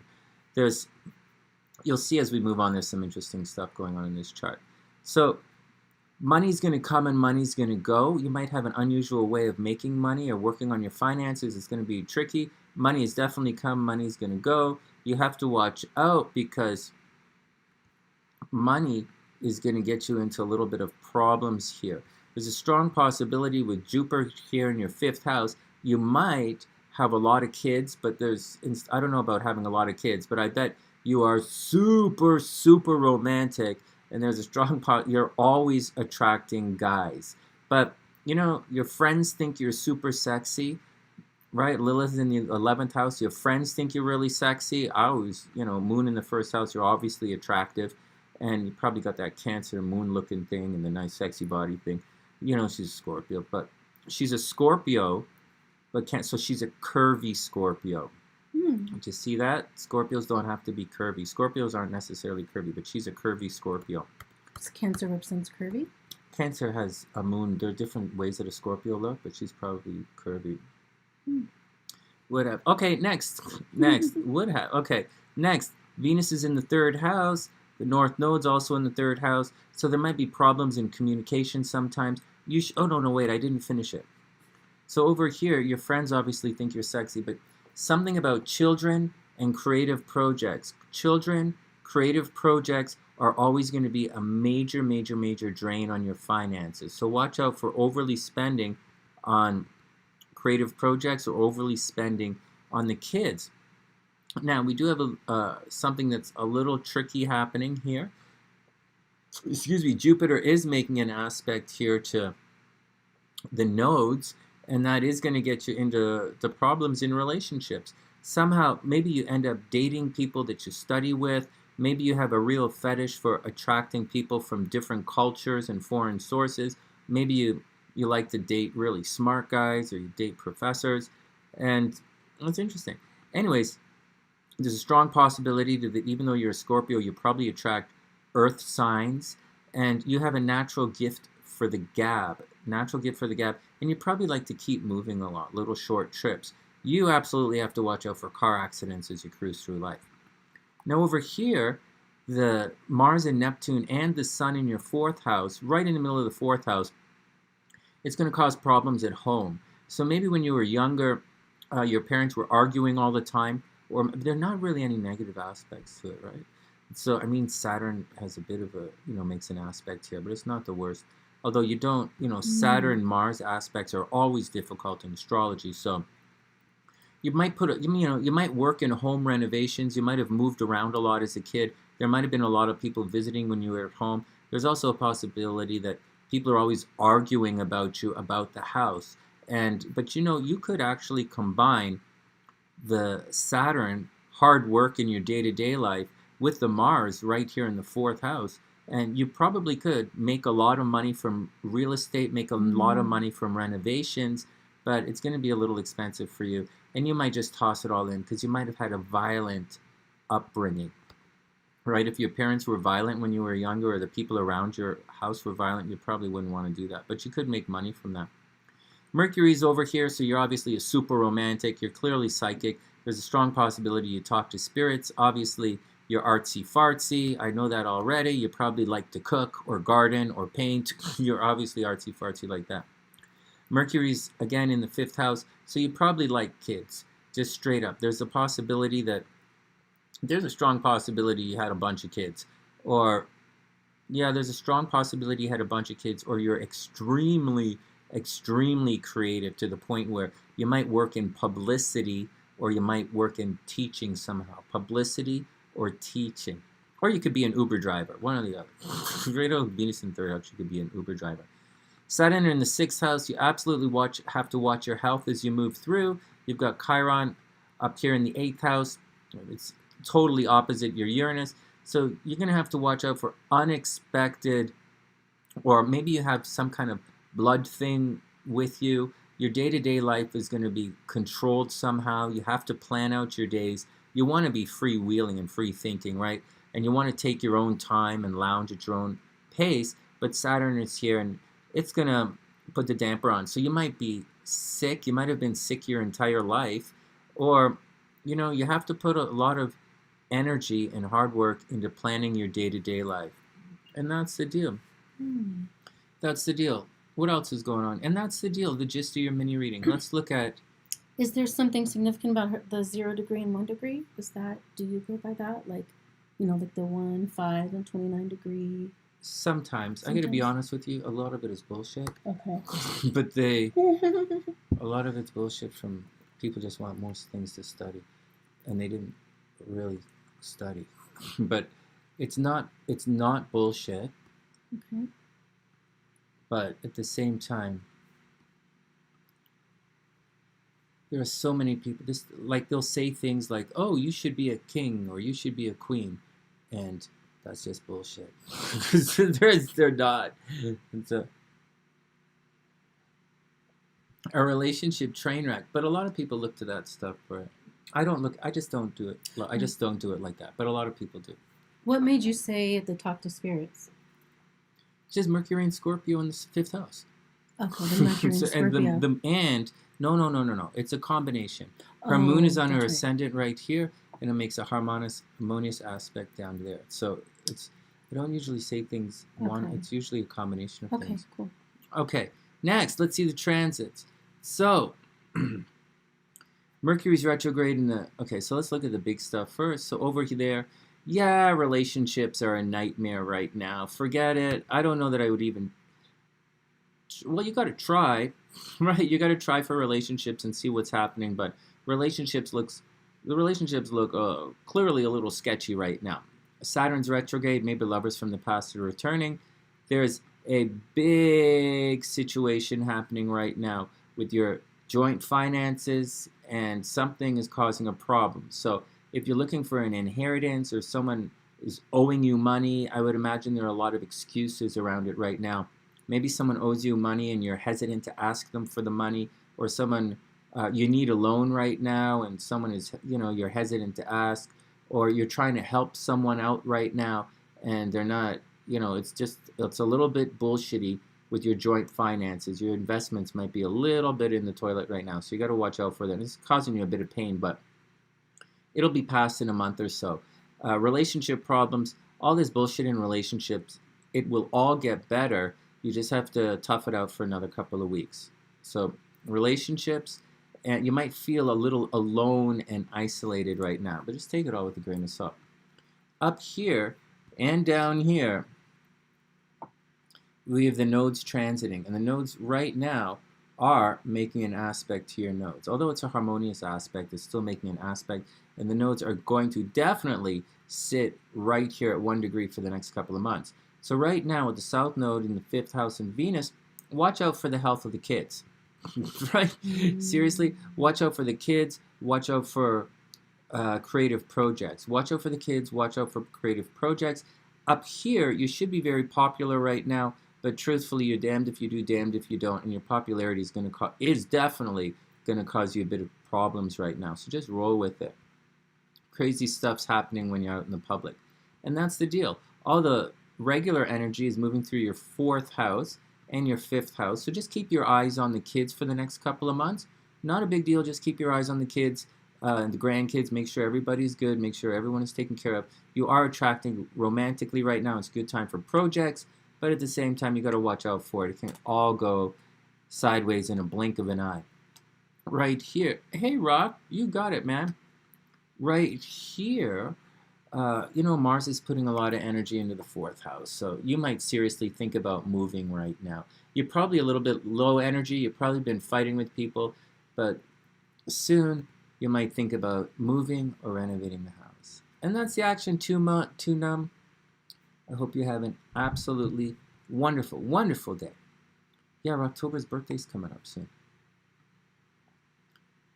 All right, next. So that was to Numb. We have her right there. All right, let's look at a couple of...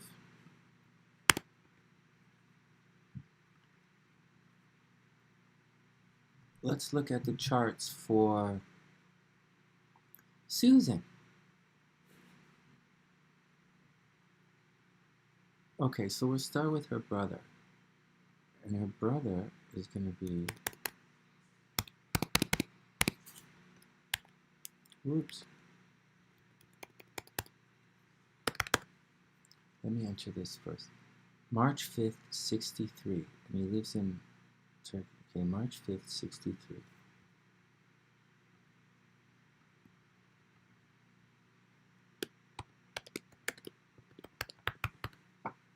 All right. What did we say? March 5th, 63? We'll double check. Let's see.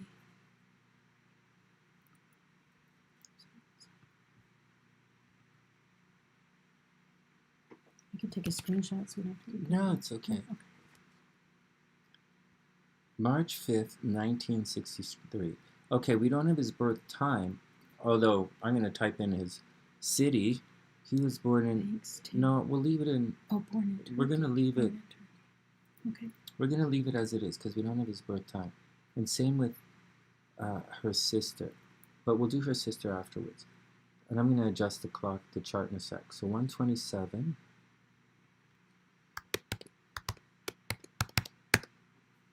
March 5th, 63.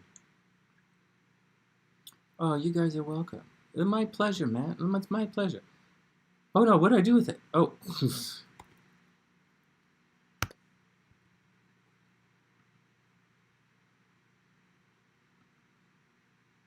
This is a good way to look at the chart. I'm going to back it up a little bit, though. I'm going to leave it right there. I'm going to say 11:21 a.m.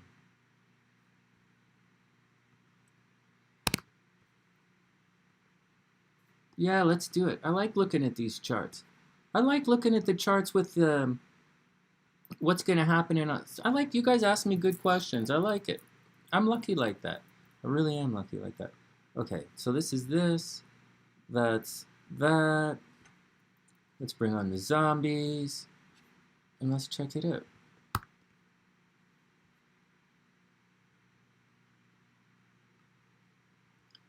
Yeah, we're definitely, well, we're supposed to definitely be doing the weekly horoscopes today.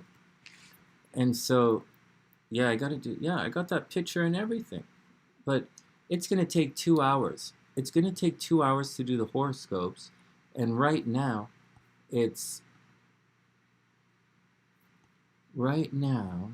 have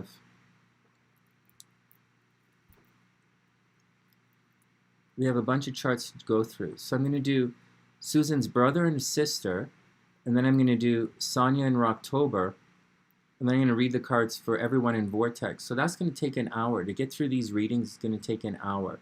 So I might take a break before we get back to the horoscopes. Because we have an hour of readings we have to get through. Okay, let's get down to it. Let's get back to it. Hey, what? Nicole. Hey, Nicole, what's up? I hope you're having a beautiful day. I hope everything is cool. We're just looking at a couple of charts now, and then we're going to get down to the horoscopes in a couple of minutes. In about an hour, it looks. So we'll probably take a break after this, and then come back and do the horoscopes when we're fresh. Ah, Nicole, that's really sweet. That is really sweet. All right, race again. Let's mix them up. What the fuck is with this chart? Hold on a sec. What the hell's going on with this thing? Okay, here we go. What the fuck is going on with this? Try it again.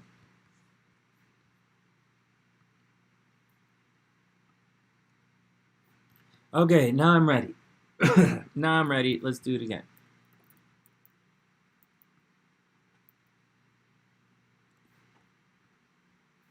So we don't have the birth time. So we don't have the birth time for Sue's brother.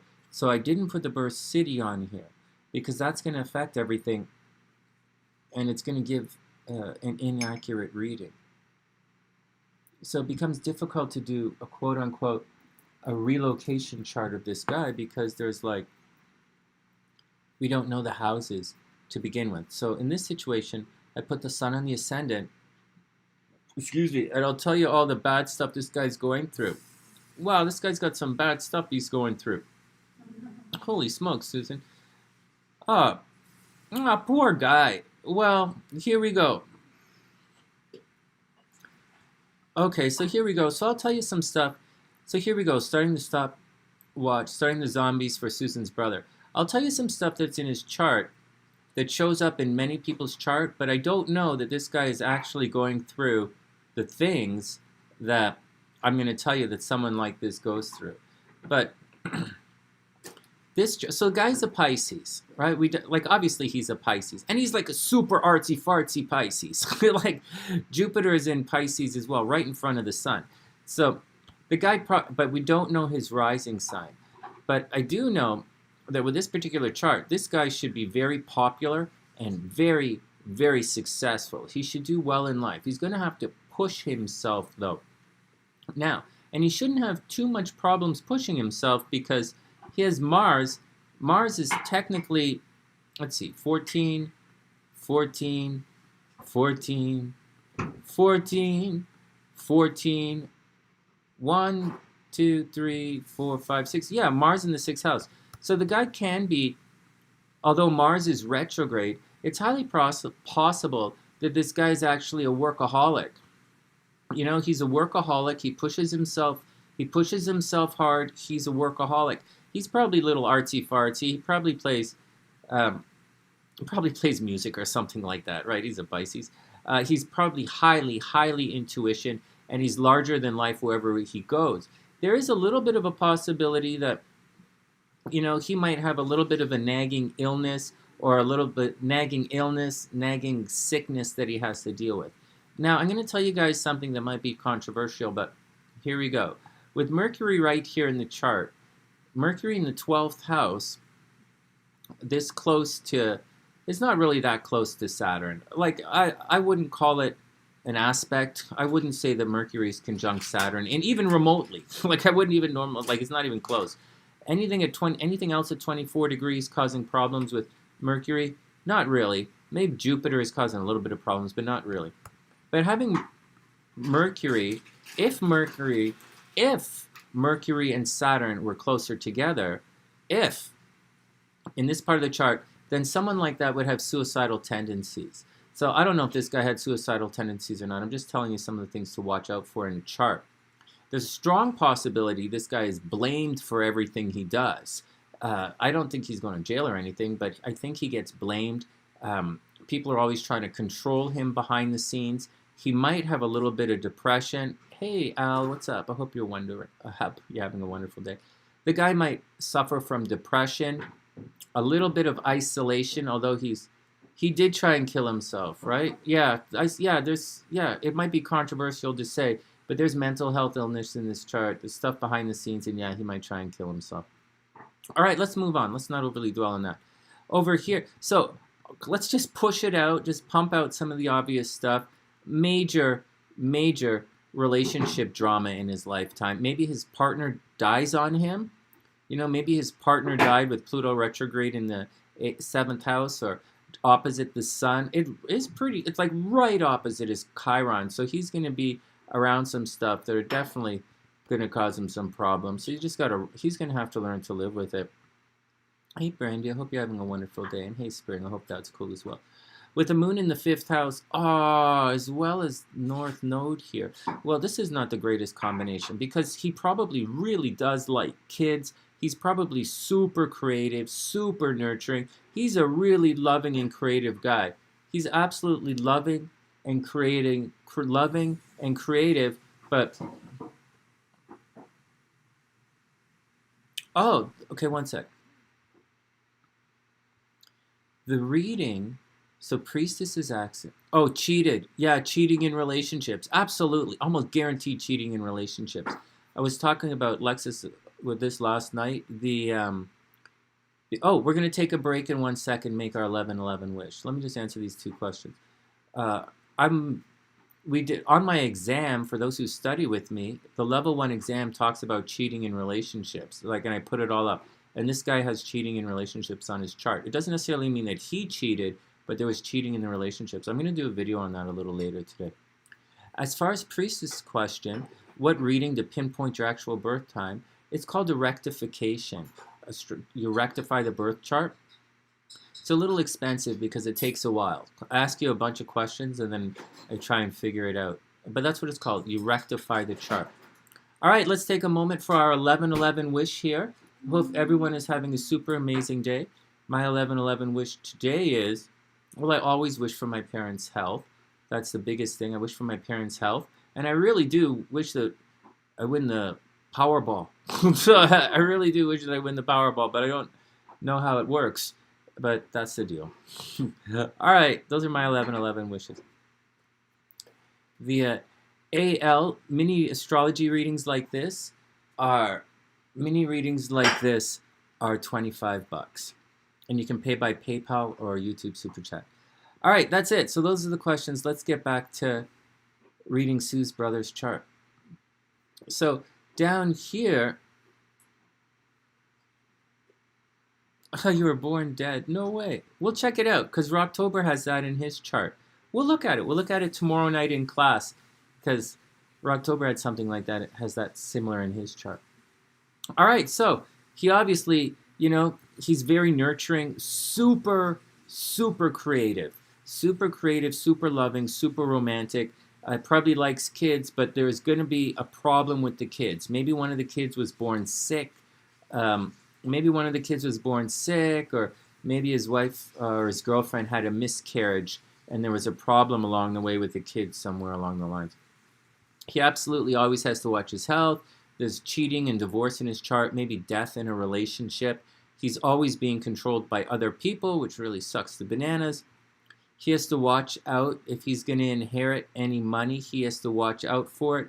There's a tendency that he might end up spending his money on his friends, and that's going to be a bit of a problem. Lilith is making a very negative aspect to the nodes, so he's going to go through a life transformation at some time, and it's going to be a very big deal.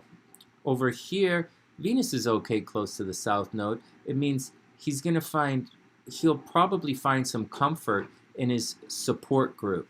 He could easily find love online. He's not really, he's super nurturing, and he has all, thank you. Mm-hmm. He has all the aspects of a nester, except that his Venus is in Aquarius, and his South Node's in Capricorn, so he can maybe a little bit uptight all the time. And he's probably not uptight. He probably likes to have a lot of fun. He probably likes to goof around. And he's very good at, maintaining connections with his past, but he's not so good at all in making his future come to life. He's pretty good with hanging out, doing things.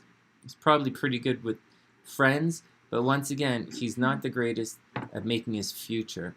And that's okay. That's normal for someone with the moon in Cancer. They tend to hang back and chill out. Once again, although I didn't say it, his Mars is retrograde in Leo, so he gets extremely exuberant at times.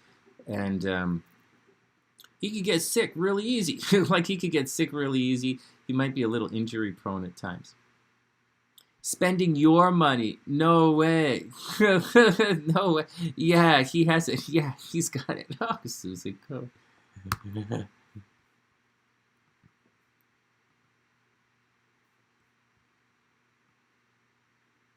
Okay, here we go. Let's check out what's going on with the transits right now. So he's going to go through his Saturn return. Hey, Susan, he's going to go through his Saturn return. He is going through a life transformation right now. Next year, he'll go through it. He's going to have to make some very serious decisions in his life. In addition to that, the South Node is going to park here for the next couple of months, and the North Node is going to park right here for the next couple of months. And it's going to absolutely make an aspect to his Venus. This is going to sit for a long time. This is a long time for it to sit. And if anyone has anything at 1 degree, it's going to be affected. It's going to be majorly affected in your charts. And that's what's happening right now. So he's going to have a big change financially. Obviously, he's going through a big change right now. He's going through a Saturn return. So he might be thinking about getting divorced. He might be thinking about retiring, quitting his job. Something is happening behind the scenes that he's contemplating or pondering, and he's probably not telling anybody because obviously he's a Cancer moon. He's not going to tell anybody. So, or what he says and what he thinks are two different things. But we already know with Mercury in the 12th house, he's going to, he might not talk about it unless they're very close to him. But I would say there's a very big change coming to his finances coming up. Like, sincerely, he might think about retiring or doing something crazy. And there's also a possibility that he could either enter into a new relationship or he's going to leave a relationship, or a relationship's going to leave him. Because what you have to keep in mind is the nodes are actually, they cast shadows on the light. So as we were talking about the other day, how an opposition is like mirroring planetary your planetary image and identity, the nodes cast darkness. And so if the nodes are taken care of, or if your planets are nice and strong, then they'll shine beyond the darkness. But if they're not taken care of, then the darkness will eclipse the planets. And it's called an eclipse. That's exactly what you have, eclipse season. Mm-hmm. And so right here, darkness is going to shine on his love life, his love and his money. Darkness is also going to shine on his health and potentially his relationships. So something unexpected is going to happen to him. And there'll be an unexpected darkness. It's going to affect his love life, and it's going to affect his money, and there's a very strong possibility it's going to affect his health. And all of this is coming right now. Seriously, right now. So he has to watch his money, he has to watch his health, he has to watch his friends' network, and most of all, he should just keep going. Because he has legitimate life changes he has to make. Saturn is currently opposing his Mars, so he might be very sick right now and not even know it. There you go. Things to watch out for. And that's what's going on. His money, yeah, so that's what I would say for him to watch out. I'd watch out for the nodes darkening his Venus and messing up with his Uranus right now. He has too many, right? It's karma. Yeah, it's his karma. Let's hope his karma doesn't mess you up too much. Seriously, let's hope his karma doesn't mess you up too much. Right now, he's worried about joint finances and inheritances, and he has money leaving the chart. He's spending joint finances. So he's probably spending all your money like crazy right now, so you gotta roll with it. This is a cool chart. Do you see where there's potential suicide in the chart? Did you catch that? So she should do one with her and him, huh? But why? No. She's not going to kill him. No, just to see how the relation, like how it affects her. What'd I do with your sister? What'd I do with your sister? Did I not type it in? Okay, sister's chart's up next. All right. Sorry, guys, one sec. I thought I put Sue's sisters in here. Okay, brother, sister. Ooh, November 7th. Ooh, I like her already. You see, Sue's a Cancer. Do you know that? Sue's a Cancer. Her brother is a Pisces, and her sister's a Scorpio. How cool is that? Okay, November 7th, 59. That's very cool. Okay, one sec, guys.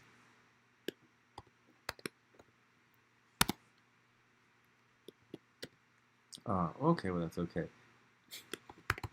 We'll allow it. It's Mercury retrograde. Yeah. I like her already. I'm a Scorpio. You know I like the Scorpios. And I like the Cancers and the Pisces. January. Oh, no. That's that. We'll look at the Australia tomorrow. And we'll dig in. We'll dig in when we do that. We have to do the horoscopes later. November 7th, 59. November 7th, 1959. Okay. Let's stretch it out a bit. This is a pretty good time for it. Let's put it like this, though. Because Mars is over here. Okay, so what did I do? 11:29 a.m.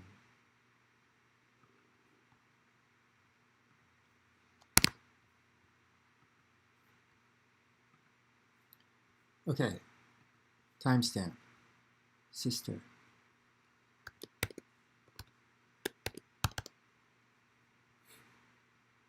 Okay. All right, so we're going to do Sue's sister.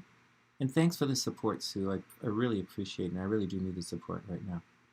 So we're going to do Sue's sister, and then we're going to read Vortex's cards, and then we're going to do Sonia and Rocktober. All right, so Sue's up 145.00.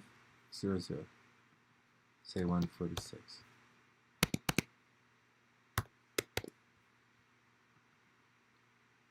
Oh, did I do it right? The 17th, November 17th. All right, cool, no problem. November 17th. Let me just change this. It's so cool. November 17th is really good. That's, even closer to you. yeah, I think it's a good birthday.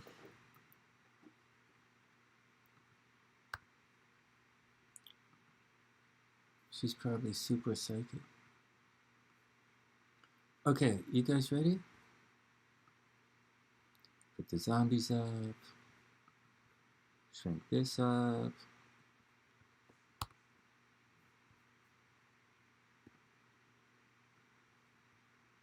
Yeah, well, you know we got to get the right birth time and right birth chart and everything. That's all cool. Ah, no, Sue, I super appreciate the support. I really do. I do need it. I haven't been doing a lot of readings lately. Okay. All right, let's do it. Line up the zombies. Place your bets. We'll get some new runners here. All right, we've got zombie games going on. All right, let's check it out.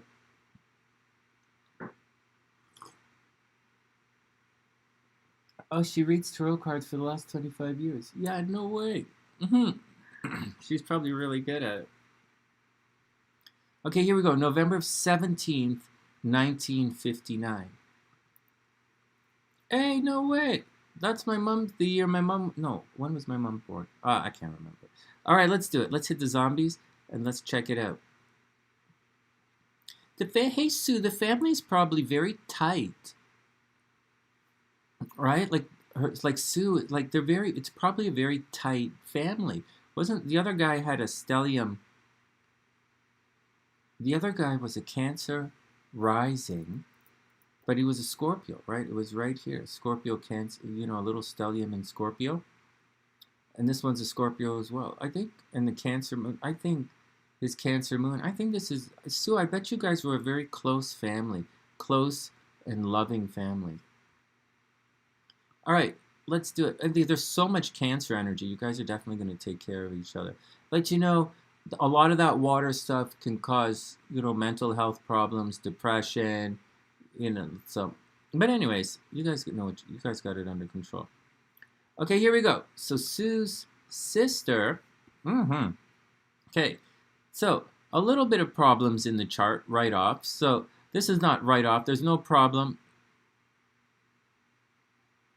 Oh, yeah, really. Yeah, well, the chart's, yeah, really, the chart's progressive. Yeah, water signs can do that. Yeah. I'm like that with my sister. Okay, here we go. So, she's definitely a Scorpio. Definitely a Scorpio. She has to watch out. Mars behind the sun like this. She might get into secret relationships, right? The Juno is behind the sun. Just letting you know. She probably gets into secret relationships. It's not really a big deal.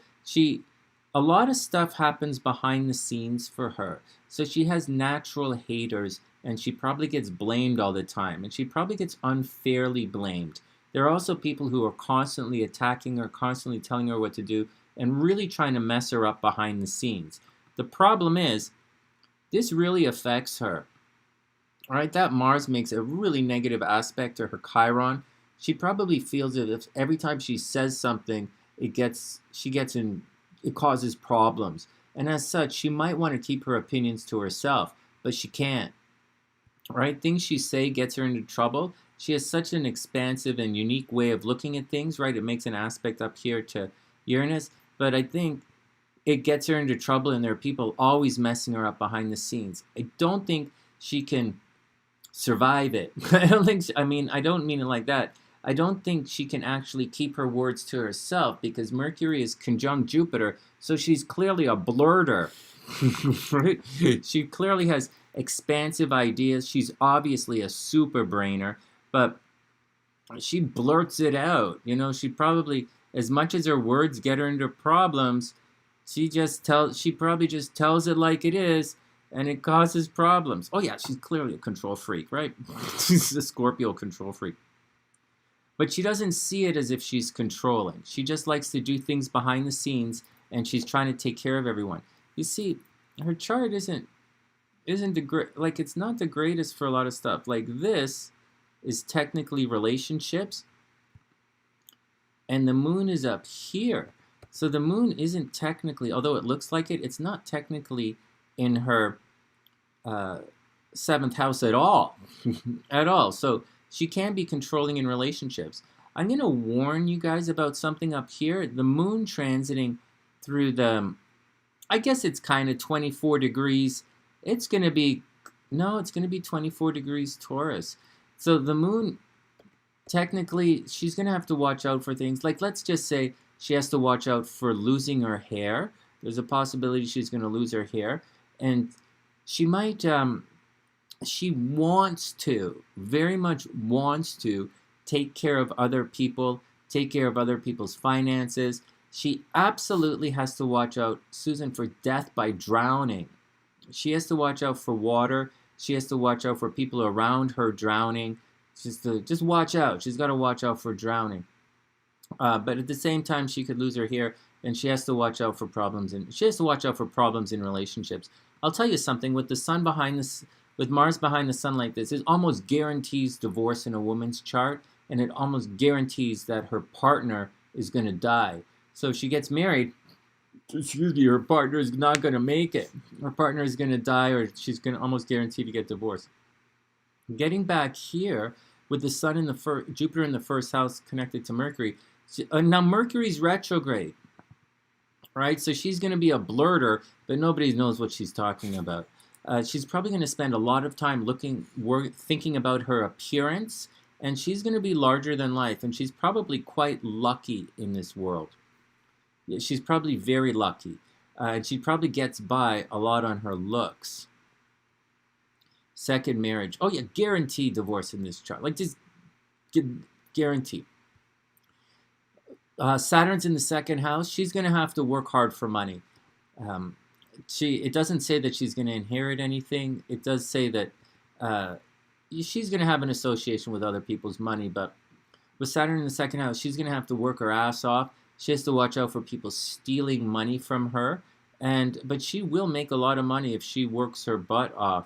Now, Saturn makes a very negative aspect of Pluto at the top of the chart, so she's going to have to watch out. There's a possibility that, no, it's a positive aspect. I apologize.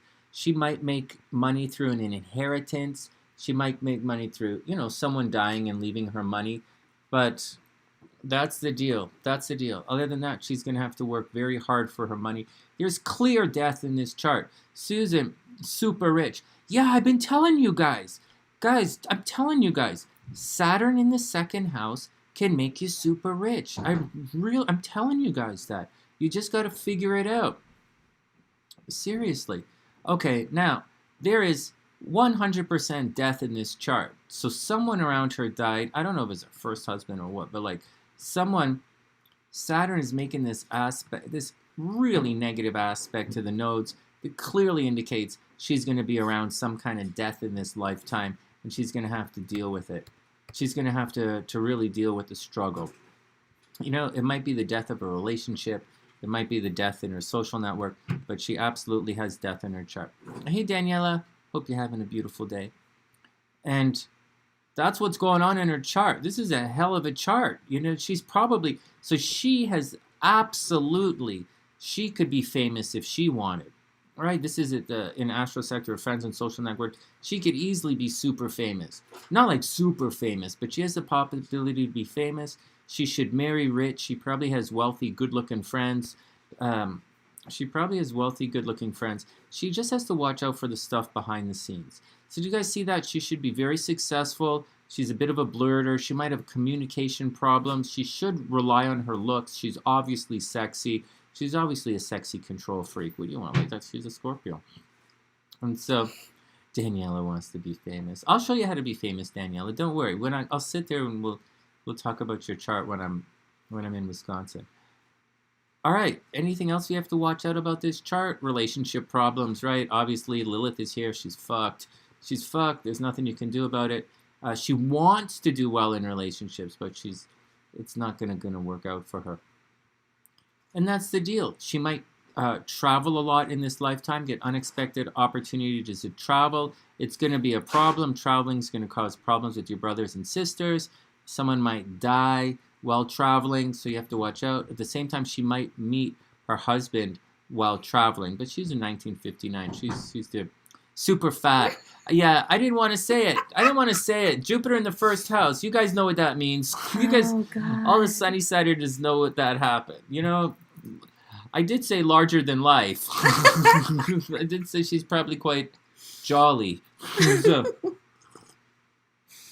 my mom says that about my sister. When my sister looks a little too big, she says, that girl looked like she's spreading joy. And so, I say... Not you. No, Susan's probably super. She's a super hot crab. The family's probably really good looking. Okay, let's look at the transits before we run out. But some of us spread joy in the right place. You know what I'm saying? Oh yeah, you should see SLC's body. SLC is ridiculous. SLC and my first wife, they're the two sexiest people I ever met in my life. Actually, I know some really sexy people, but those two, SLC and my first wife, they're like way beyond sexy, which is really funny. But I don't know how they ended up with, what kind of bad life experience made them end up with me, but that's the deal. All right. You're all sexy except for you. Oops, sorry. Sexy except for your sister. That's funny. This is a Cancer talking about her Scorpio sister. Sue, your sons are almost exactly trine. I think Sue's sun is at 25 degrees. Is it 23 or 25 degrees? Sue's sun is right here, right in the middle. It makes it as an exact trine to her sister. So she's goofing around. But she loves her sister. You can't say that. I know you do. I know you love your sister. Okay, let's check out what's going on with the transits. Oh my God, and her sister actually looks really good right now. So, her sister probably looks really good. Venus is... Okay, so we're not going to do that quite yet. So,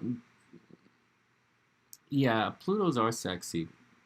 So you guys are going to have a little bit of relationship. Hey, you know, Susan, watch out. Jupiter's going to cross her Chiron. So your sister's upset about something right now, and she's going to be upset for the next month and a half. So, you know, just bear with her, because she's legitimately upset about something. And soon... Saturn's going to go direct in here, so she might have to do something like buy a new car. She might have to buy a new car or something. Something is going on here that's really messing her up, and it's going to mess her up for the next little while. And she's really upset about it, even though she's not saying it. And then over here, actually, you're really lucky right now as well, Susan. Sue, Venus in Scorpio at 25 degrees is making a really good aspect to your sun. So it's probably better for you, actually, than your sister. She's going through, you know, Venus is crossing her sun, so she should be looking good right now. But Venus is a little combust for her. She's entering into a good-looking cycle. You have it trine. So you're probably looking really good right now, and you're probably attracting guys right now, and you should have good things happening to you. Soon, good things are going to happen to your sister, but she's really upset about something, and I'm not sure what it is. So she's going to have to just take everything with a grain of salt, because it looks a little upsetting for her. Also, she is 100% she's going to get slammed by this node thing that's happening right now. The nodes are going to come and park themselves at 1 degree. So there's darkness coming to her chart. So she's going to have problems. She's probably going to have problems in relationships, and she might have problems at home. Problems in relationships and problems at home is what she's going to go through. And it's really upsetting her, and she's probably not telling anybody. So just got to roll with it and just be there for each other. I know you're joking about all this stuff, but you're like me. You're going to be there for your sister no matter how much of a grouch she is. All right, next.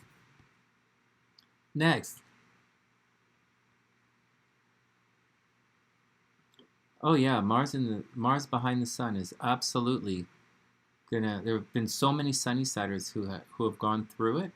It's not even a flinch. It's just something that's it's just the way it is. I've seen it so often in charts. Okay, next we're doing. While we're in a groove, let's do Sonia's chart.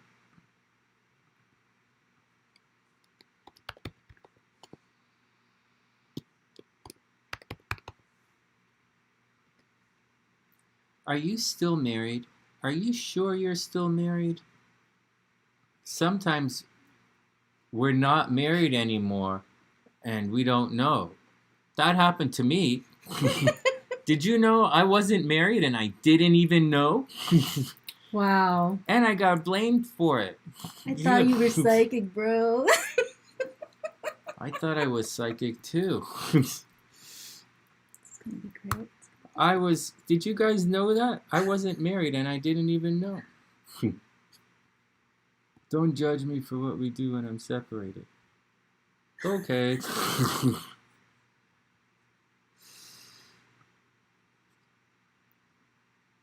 Don't judge me. Sometimes people use the wrong third eye, in there. I'm not going to judge anyone. Shit.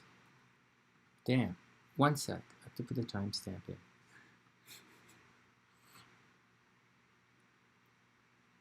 The odd thing is, it's happened to me several times in life.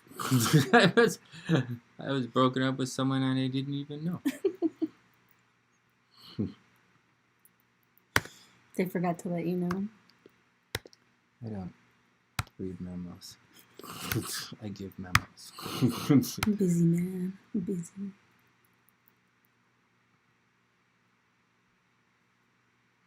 All right.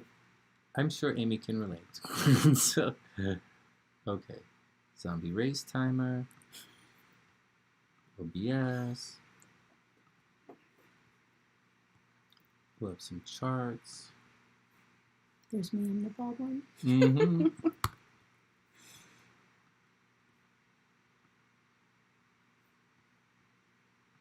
$79. I know. I can predict for myself. I predict myself all the time. Ask Lexus. I predict I know exactly what's going to happen. I know down to the exact words people are going to use. And I just sit and I tell her I've been telling her exactly what they're going to say, how they're going to say it, and then when it's going to happen. And I just sit and I'm like, and I'm just waiting for it to happen because it's going to happen. Yeah, you just wait for the predictions to come through. You just sit there.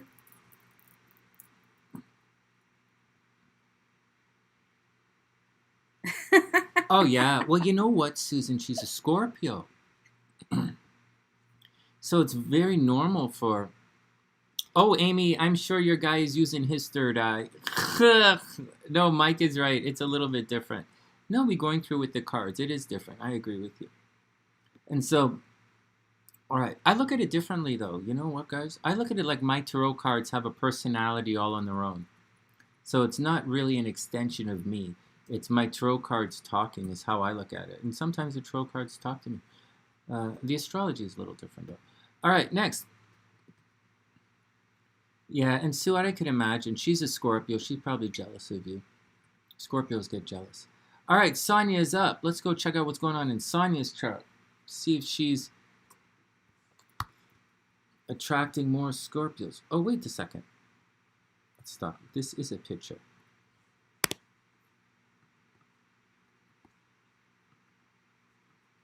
Yeah, all right, we're good to go.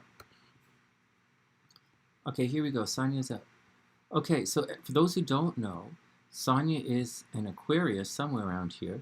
She's an Aqua Sagittarius rising, and she has some kind of weird fetish with Scorpios. It's really funny.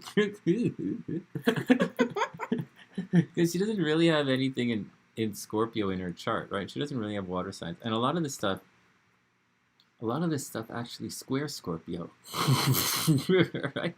It's really funny. You know, all of this stuff here kind of square Scorpio a bit. Oh, you got it. Aw, thanks, Sue. That's really sweet. I super appreciate it.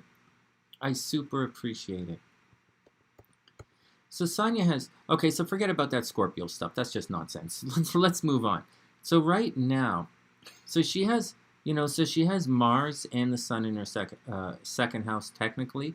Mercury in the third house. So she probably communicates a lot with people. Obviously, she's talking with people. Over here is where things get interesting, though. So she could put a lot of energy into making money, a lot of money in, money out. She has a kid, the entire deal. Venus in the first house. Sonia could easily make money on her looks. She's probably really, really pretty. And I'm going to tell you something. A Capricorn Venus will be like kryptonite for a Scorpio. A Capricorn Venus will be kryptonite for a Scorpio. But she doesn't have any of that problems. And so anyways, Venus in the first house, she could easily make money off her looks. She easily could have been a model at one point in her life. Now she's a mom, so it's totally different. Over here, it's a love, it's not a love-hate, but it's a love WTF kind of situation. With Saturn in the 9th house, look, Saturn's retrograde, right? So things don't always work out. And so there's, Saturn is where you're tormented, but the moon is here as well. So she probably loves to travel. I already know she likes to travel. So the sun is there. She attracts things from foreign culture. She loves foreign culture. She loves to travel. It's in Virgo. She loves the details. She loves analyzing things. But the but is Saturn's here. And wherever Saturn is in your chart, it's where you're tormented. So different cultures. She probably has difficulty mixing different cultures. But you see down here is the South Node. There's probably, if she has any brothers and sisters, she probably argues with her brothers and sisters quite a bit. Like the South Node is going to give a love-hate relationship. There are times when you're really good with your brothers and sisters and times when you guys argue like crazy. But she's going to have to do some, she might just be a really bad driver. But she has to somehow push the South Node all the way up into the North Node. And so this is running around, lots of trips at home. And she really does this. She does her nodes. And then up here is travel. But moreover, it's also teaching.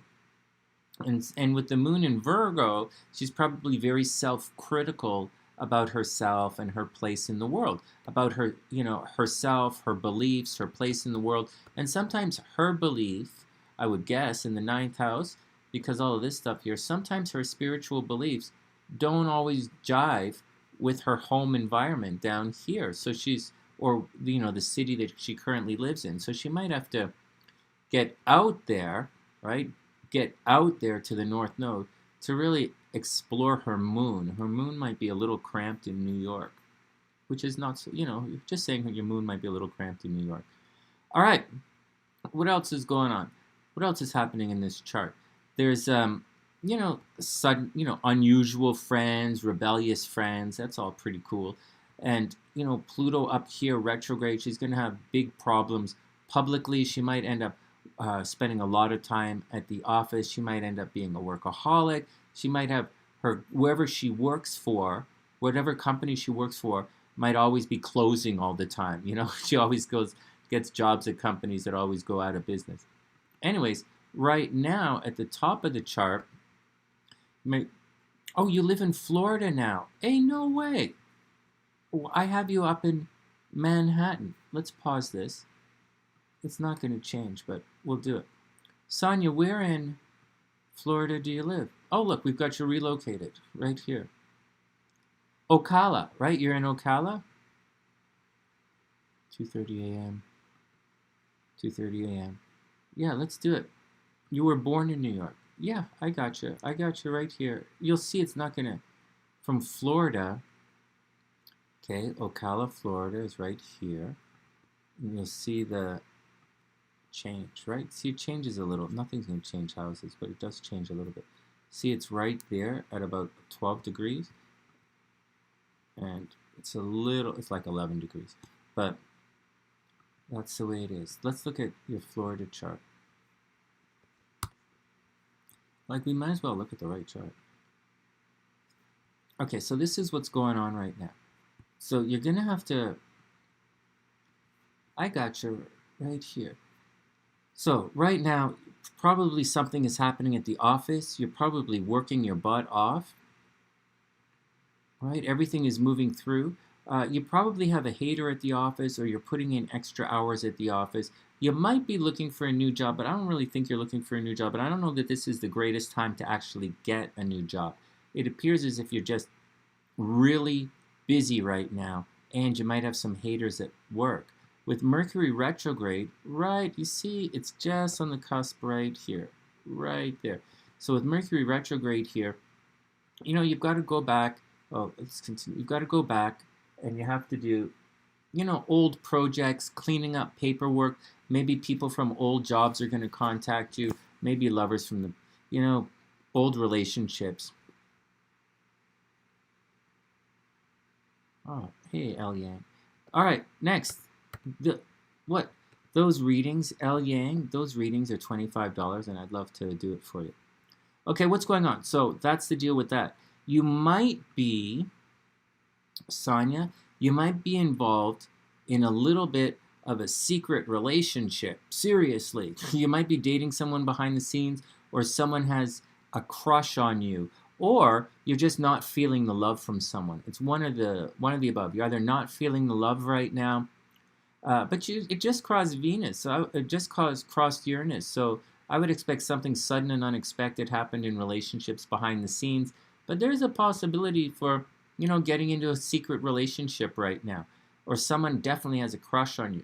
As you move forward, when when Venus moves deeper into Sagittarius, you're going to start looking really good, and love is really going to come into the forefront right now. Next month, love is going to come into the forefront, but I don't think you're actually looking for love or looking for any kind of relationships right now. So it's kind of on the back burner. It's kind of hidden. There shouldn't be any stress involved with any of that kind of stuff. Moving forward, in a week or so, starting next week, Pluto's going to move forward, and then he's too busy with school, right? Yeah, you're not... Venus in the 12th house, not feeling the love right now. But he'll be back. I wouldn't stress it out. He'll be back. It's all cool. He'll be back. Then we have, you know, so everything is going to begin to move forward in your financial sector. And then over here, Jupiter is going to come back here, and I'll explain that in a sec. But first, money, you can expect money to get a lot better next month. You're not... Oh, you're planning to go back to school. Yeah, I don't know about that, but you might as well give it a shot. Anyways, money's going to get a lot busier. Money should get a lot better. In the next month or so, money will get a lot better. So just give yourself, you know, you need hard work. Like, financial hard work is where it's at for you right now. So you're going to have to figure out a way for it to make it work. Mars is going to cross this soon. Yeah, something crazy is going on at work. Yeah, maybe you'll quit your job and go back to school. It's possible. I don't see a lot of schooling happening. But down here, yeah, it's possible. Down here is where all the action is. And this, you know, it's asking a lot of questions, and it's getting out there and doing. I'm going to tell you something, though. You know what? In spite of everything and all the nonsense that's happening, there's probably... Of course. Oh, thanks, Susan. Yeah, of course. Let me pause this. Of course. I like doing those things. I like taking my time and doing those things and looking at bunches of charts. I will. Thank you. I super appreciate it. Thank you. Okay, here we go. So Jupiter is going to make a pass. Sonia, Jupiter is going to make a pass through your 3rd house. It should be very, very exciting for you. So not yet, but you're going to be very, very lucky. It's kind of wrapping up a 12-year cycle, so you can imagine when back to 12 years ago, and those kind of themes are going to repeat itself. So themes from 12 years ago are going to repeat itself. I don't think there's really anything too crazy that you have to worry about. We don't see these guys making any real negative aspects because it's Aquarius, right? She doesn't have anything in Scorpio. She doesn't really have anything in Taurus. So you might have had problems in relationship, like a little bit of problems in relationship. With Saturn retrograde coming close to your Chiron, you might have had a little bit of problems in relationships. You might have had a little bit of problems with the kids.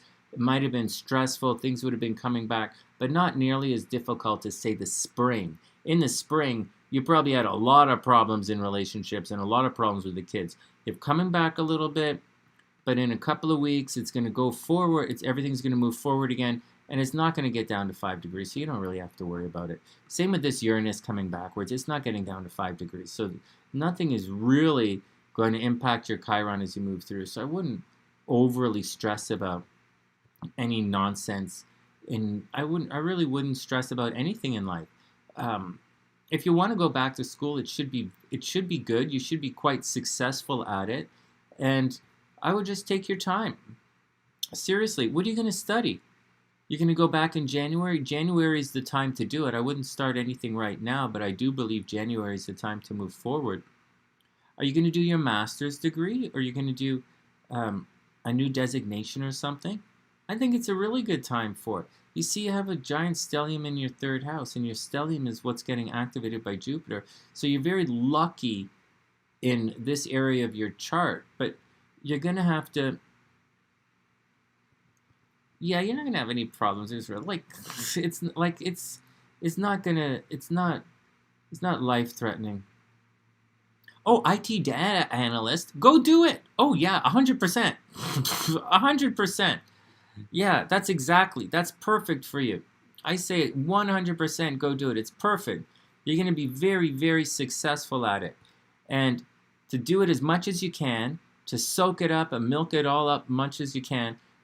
Next year, when Saturn enters, it's time for hard work.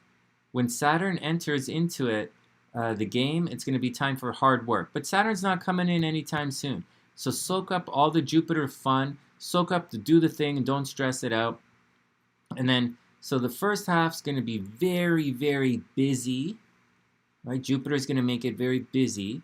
And then Saturn's going to punch in. And when Saturn punches in, it's going to be down to hard work. But don't worry about it. Don't worry about your 3rd house is blessed. Your 9th house is fucked, but your 3rd house is blessed. The only problem is fighting with brothers and sisters. And, if there's one warning I would give you, it's that the North Node in the 9th house, Sonia, quite sincerely. Okay, so the North Node likes Saturn. Saturn's hard work. So, and Sonia's no dummy. Sonia's obviously a super brainer. She's a long-time Sunny Saturn. She's a real brainer. And so, and look at this. The moon makes this beautiful aspect to Venus. So she always gets what she wants. Now, just a warning, the North Node in the 9th house minus Saturn, the North Node in the 9th house can cause problems in education and higher learning. It somehow takes things for granted, and it doesn't always happen. But with Saturn here, you're going to put the dedication and discipline, even though it's retrograde. But Sonia's not a kid. She knows what she's doing. So when you go back to school, put in the hard work. Saturn, put in the hard work. You're going to be okay. It's just a one warning. The North Node tends to take you away from your obligations. So something's going to happen which is going to take you away from your obligations. But when Saturn cruises through here, you're going to put some hard work in and you're going to get it done. Oh yeah, IT analyst? Oh my god, it totally lines up with your chart. It's data. Your moon is in Your moon is in Virgo. you're a data specialist. Go do a stellium in the 3rd house. You're a data specialist. Go do it. Go do it. Just watch out, because there's a tendency for something to happen that's going to cause some fucked upness in your schooling. That's the only thing that you have to watch out for. This is a really cool chart. I love looking at Sonya's chart. See all this crazy shit down here? All right, next. Yeah, you got that Virog vibe going on. All right, here we go. We got to look at October's chart. And then, thanks, Sue. That's really sweet. Yeah, we're going to take our time through that. Tomorrow, I have to do... What do I have to do tomorrow? So, well, it looks like I'm not going to get the horoscopes done right now. But tomorrow, we have to do Yasmin's chart. And that's it. That's it. Yasmin's chart, and that's it. So we'll do Yasmin and all of Sue's stuff. All right. October is up. October's got a birthday coming up.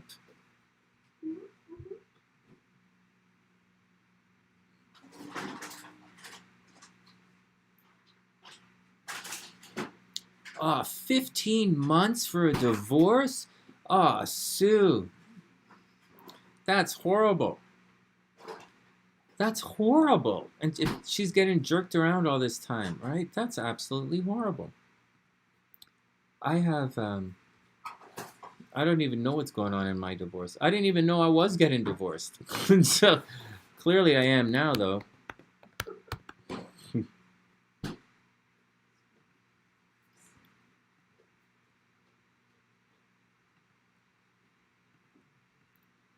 Okay, October's up.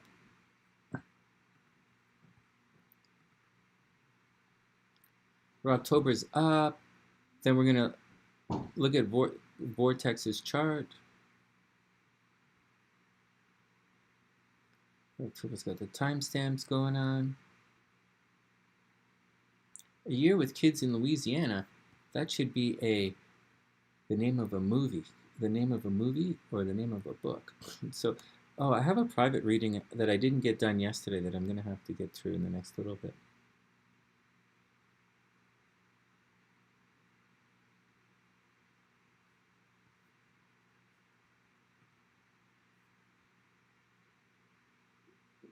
That's funny. All right, you guys ready? Let's get back to, let's do October's chart. Then we'll do Vortex's thing. And then we'll see what's going on afterwards. And I super appreciate all the support today, guys. Thanks, everyone. Thanks, Susan, for donating all that money to the channel. I super appreciate it. And, you know, thanks, Sonia. Thanks for October. Thanks, everyone, for letting me look at your charts today. Oh, my God. Her husband cheated on her.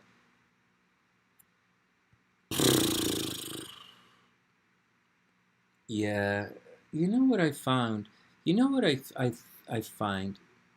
Not to be negative or anything, but when it comes to cheaters and stuff, I think it's not just the person. Sometimes it is. I don't really know what I'm talking about, okay? So take everything I say with a bit of a grain of salt. But I find that when someone... I've found a lot that it's not just the person acting like an asshole, behaving like an asshole. I find that the person also has a bunch of people around them who are actively trying to fuck with the spouse. And I've seen that many, many times. It's not 100% correct in all situations, but I've seen that quite often when the people around the cheater, you know, when the person around the cheater, they do everything in their power to try and fuck over the guy's partner. I've seen so many cheaters. They're all of my relationships cheated on me. I'm quite used to it. I'm quite used to it right now. And I'm not really interested. You know, if that's the way they are, then that's the way they are. I can cut bait and move really fast. And so that's just what's going on. That's why in relationships, in seduction, it's so very important to win over the person's friends. If you can't win over the person's friends and family, they're absolutely going to block your relationship.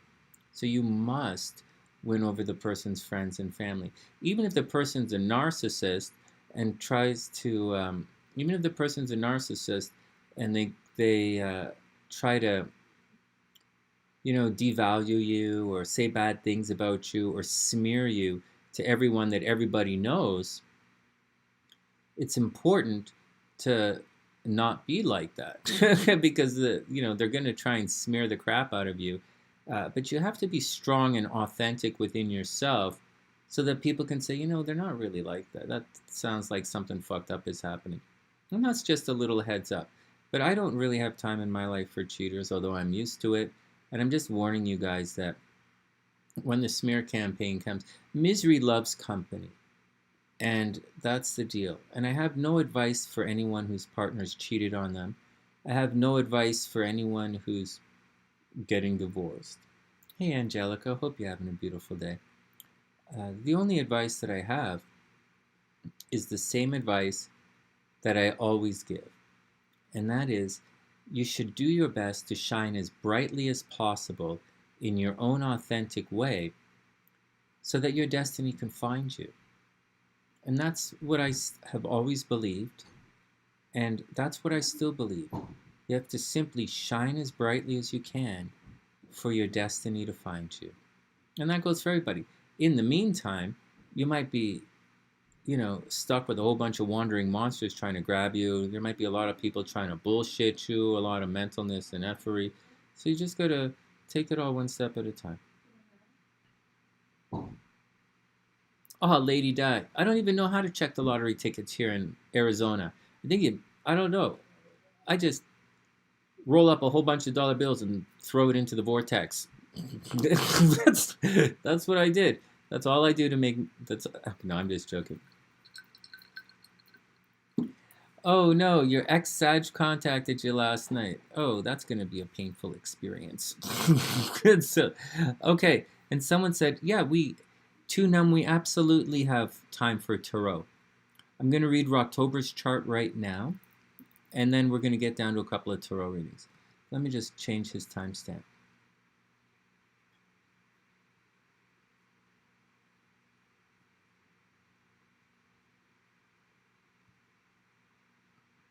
Yes, yeah, blah, blah, blah for 7 minutes. So, well, it's a good question. I like to take my time and answer the questions for everybody. Clarity is important. Yeah, well, my answers are not often clear. And it depends. People have questions. You see, people's questions, they're more dynamic than people realize, but they don't have the vocabulary necessary to articulate or really describe their problem accurately. And so a large portion of what I do is I have to figure out what they're really asking. And in addition to figuring out what they're really asking or what they want to know, or they want to see something, what's happening in their life, I have to decipher that. And then you got to figure out what the person actually wants. There's a large time, oftentimes, people say they want one thing, but they actually, and they might, most of the times people don't know what they want. They can't say what they want because they don't know what they want.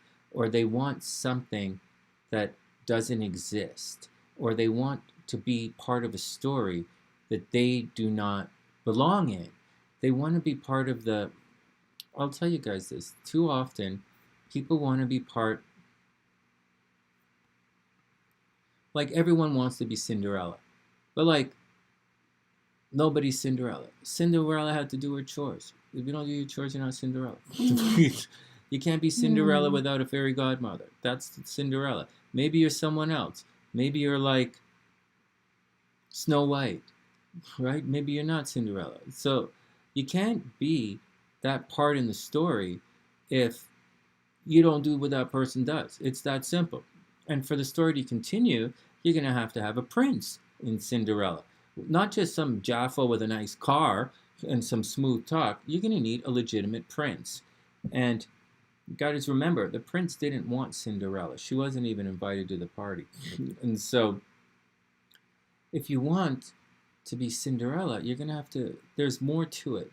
Oftentimes, people want to be Cinderella, but they're forcing everyone else to be the other characters in the story when they don't belong. And as such, you don't really have the story of Cinderella. You'll have a horror story where everyone is in a different character. It doesn't work like that.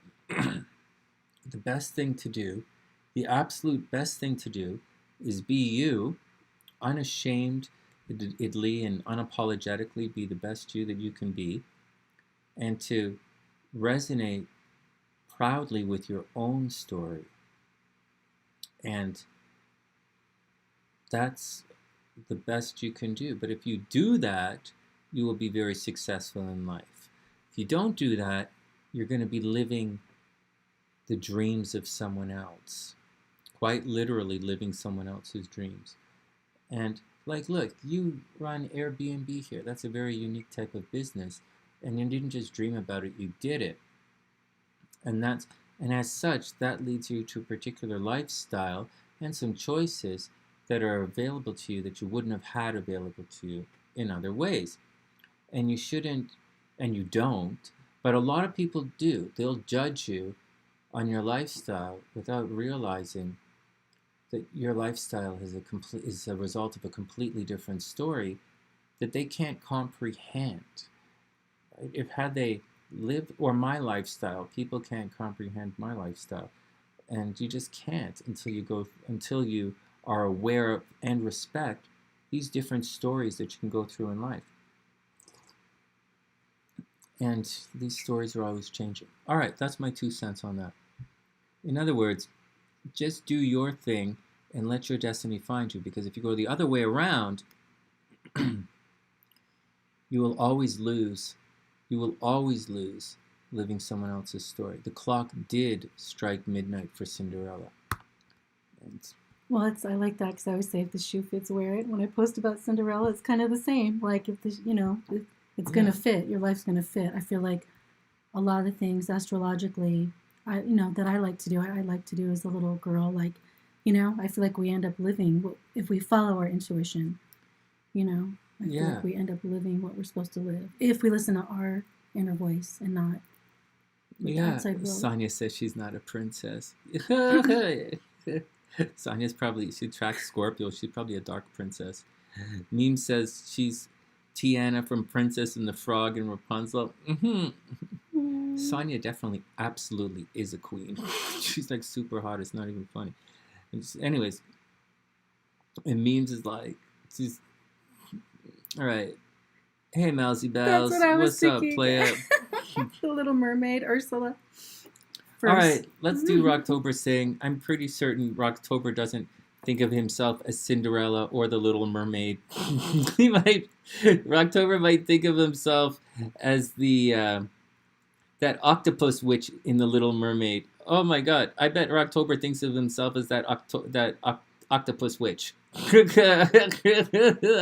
Buddy, seriously. Oh my God. He could be Cinderella Man. Russell Crowe.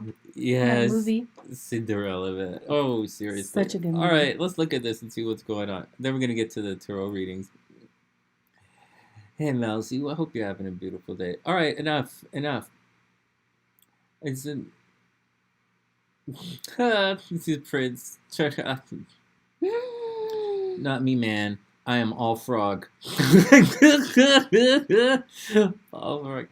I wonder... What if I was a Disney princess? I would probably be. I don't know. I'm probably not a Disney princess, am I? You're more like Jafar on Aladdin. I'm like Jafar. You're like you know all these things with your scepter. Maybe I could be I could be like the clock from Beauty and the Beast. That got a good role. What? Yeah. Wow, what? that's kind of deep. I got a part in the show. At least I got a part in the show. I don't know everyone else's problem. I'm not even an actor. Aladdin, is that a slant, Amy, on all those? Because I'm a musician and I used to wear all those funny shoes. Is that it? Oh God, that's what I was saying. She said Aladdin. I said Jafar. Sure, Daniela. But go you're ahead. more like Aladdin, yeah, because you're the prince.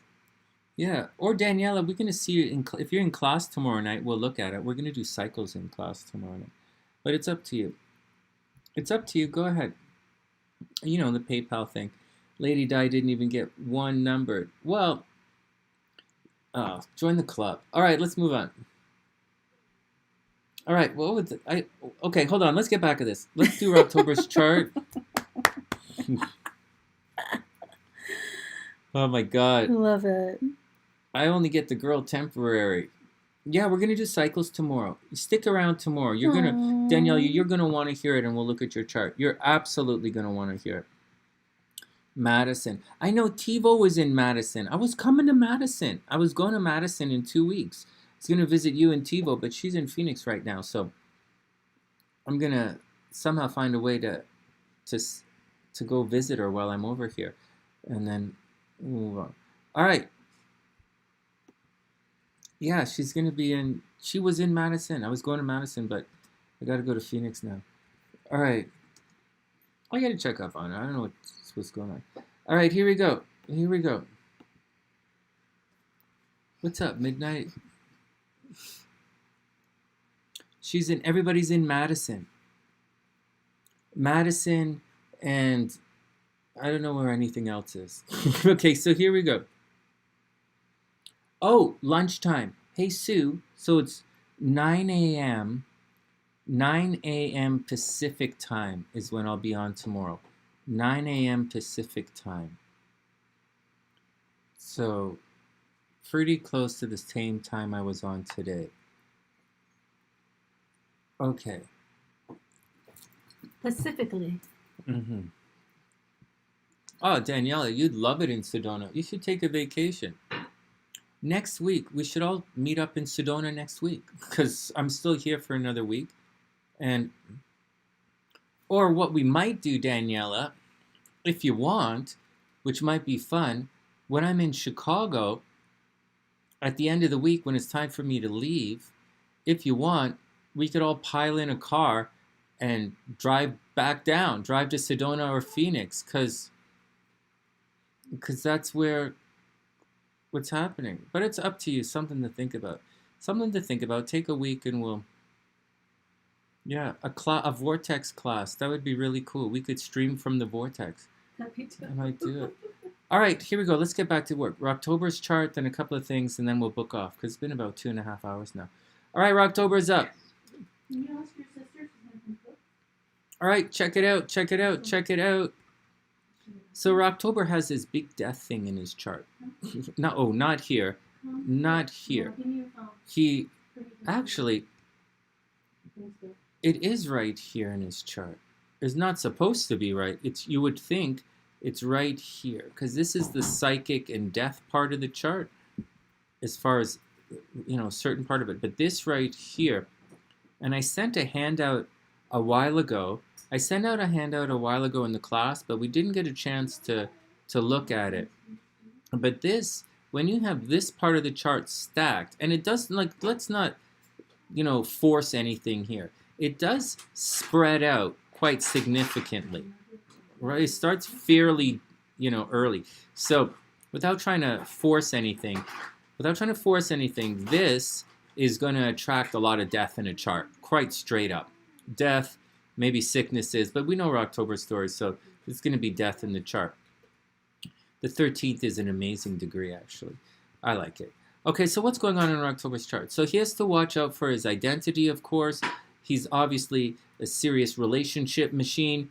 Lilith is here, so obviously relationships aren't going to work out. He's damned if he does, damned if he doesn't in relationship, although energy pours into his chart in the south node. he has the possibility or the potential with the North Node in the first house to put a lot of energy into his identity, and he could be quite popular at times. There's a really negative thing that's going to happen to his chart, so I guess I better just point it out right away.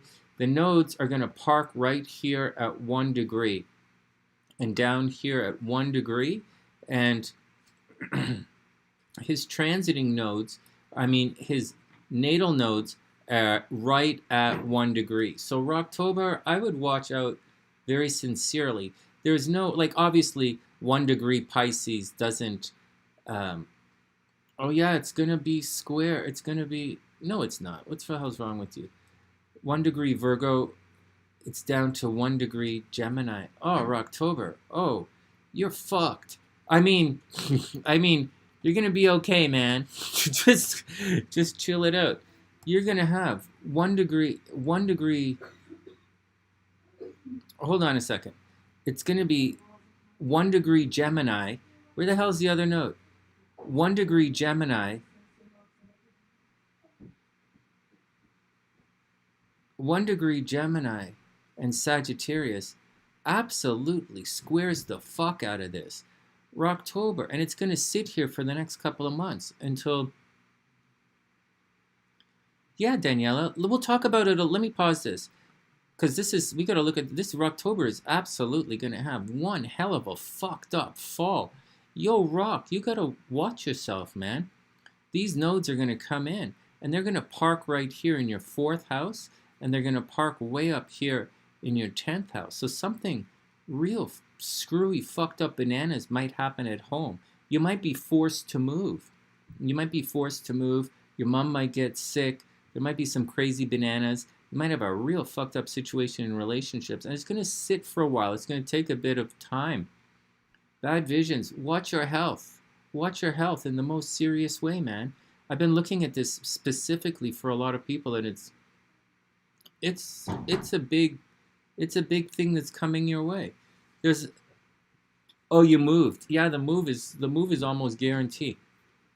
Okay, hold on. What's Daniela saying? Yeah, Daniela, think about it. You don't have to commit to anything. I'm not committing to anything right now.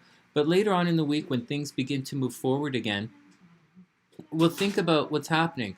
Maybe at the end of next week, I gotta go back to Chicago and get my stuff. So at the end of next week, I can come up to Madison to hang out. Or if you want to come to Chicago, could be fun. We can hang out with Hellbeast for a couple of nights. Or I don't really want to stay in Chicago very long. I just want to go get my stuff and leave.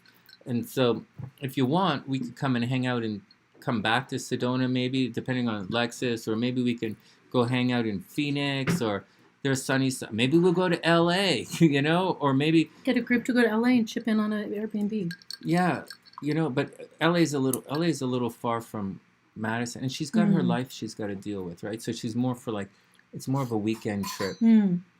But think about it, Daniela. Maybe we could do something like that and have a lot of fun. Or we don't have to go anywhere. Maybe instead, I can come to. I was going to stay in a hostel in Wisconsin, or maybe if you want, we could just hang out in Chicago for a couple of days. But I don't want to stay in Chicago too long, because I'm not interested in listening to anyone else play music, and I'm not really interested in hanging out in Chicago. All right, here we go. Let's finish up with Rocktober. So, Rock, here we go, man. Watch your health. Watch your health. Oh, the owner of an Airbnb? No way. Yeah, well, we might, if we can get a couple of people, right, and split the price, then maybe we will come to LA. My dad, Papa Sunshine, was pushing me to go to LA, but it's expensive, man. It's expensive. All this traveling back and forth is a little bit bullshitty for me. So I don't know. And I still owe about $2,000 to my lawyer. So that's covered. Oh, Gabrielle, I'll let you know before we get there. Okay. It's just Mercury's retrograde, so taking everything up. North Dakota, maybe. It's up to Daniela. She's the one with the car. All right, here we go.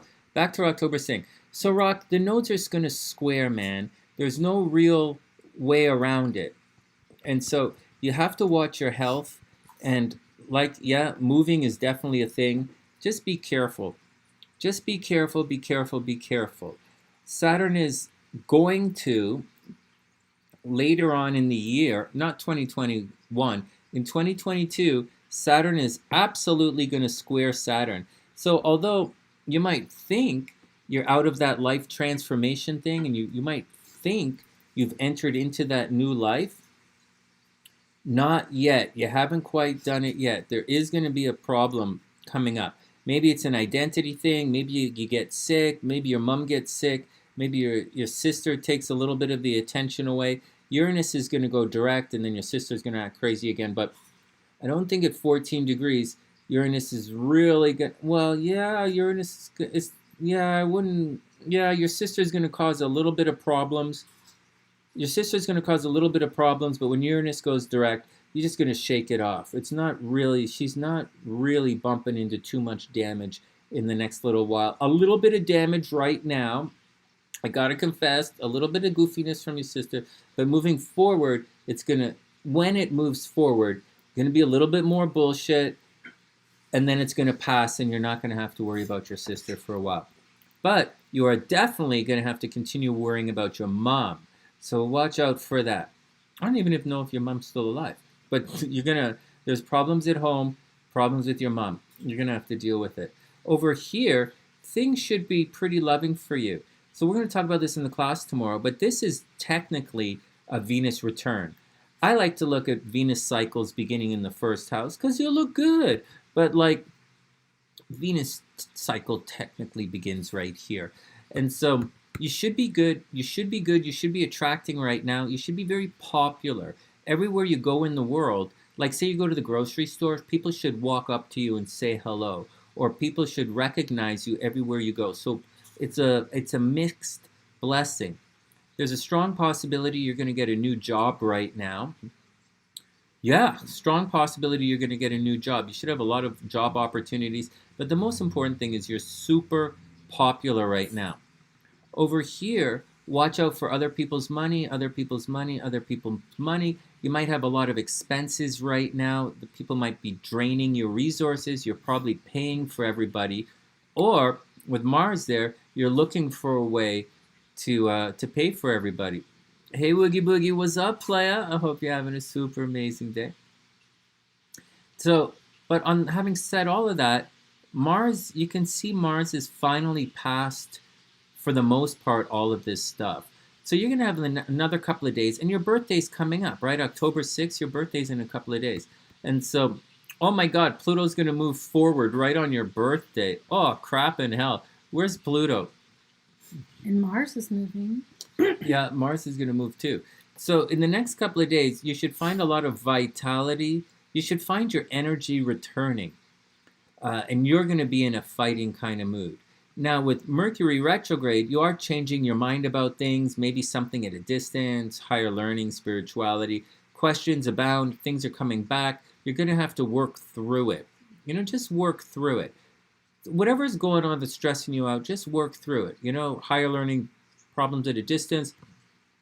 Someone behind the scenes is messing you up. There's a strong possibility you're having very vivid dreams, right? Vivid dreams, and some kind of subconscious purging is happening right now. But the purge is going to be a little weird. You might have bad dreams, because it's Pluto. But there is a major subconscious purge happening right now. It's like I said, Rock, you're not out of it yet. All right, this is not the least, but you've got this that you have to go through, and you're going to go through it now until January, and then Saturn's going to creep in and do that square. And so this entire year is going to be and on top of it, you have your subconscious is going crazy right now. But right now, you know, this birthday for you is going to be a renaissance or a rebirth kind of birthday. It really is. Mars is going to push forward, and then the sun is going to light things up. Mars is going to push forward. You don't have to worry about all the bullshit that's happening behind the scenes anymore. And soon, Venus is going to go retrograde through here. And when Venus goes retrograde, you're actually going to be, it's going to be pretty happy. You're going to restructure, you're going to over the winter holidays, you're going to restructure your social network. So your entire life is going to, I would say your entire life is going to change in the next calendar year. And not even that far, right? Your life is, Rock, your life is going to change, man. So just roll with it. Money's going to be a little bullshitty, right? Money's a little bullshitty. Joint finances are always going to be bullshitty. You're always attracting death. What are you going to do about it? And just take it easy. Take it easy, because you don't have... This Pluto really isn't lining up to mess anything up anymore. This Jupiter, not really lining up to mess anything up anymore. Love is a little fucked up, right? Jupiter is squaring your Venus. But so what? Jupiter is going to move on, and soon, the next time, Jupiter is going to make a majorly romantic trine to your Venus. So this is not the year to stress anything out. This is really the year to put your head down, and this is it, Rock. This is the year to put your head down and move forward through everything.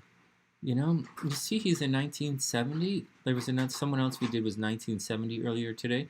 These guys are going through the crazy mess, the real crazy life change, messed up BS. I'm going to go through it next year. You would think I'm going through it right now, right? One would think, but not even a little bit.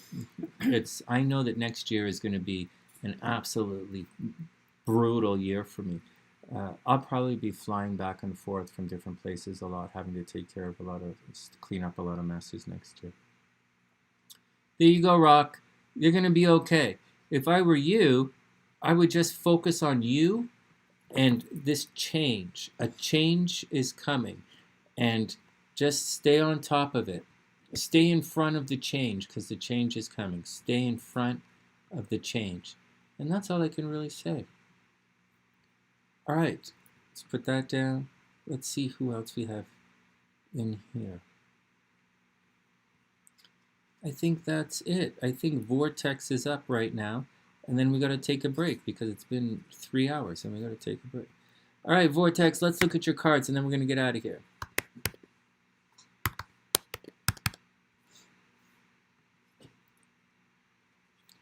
Okay, so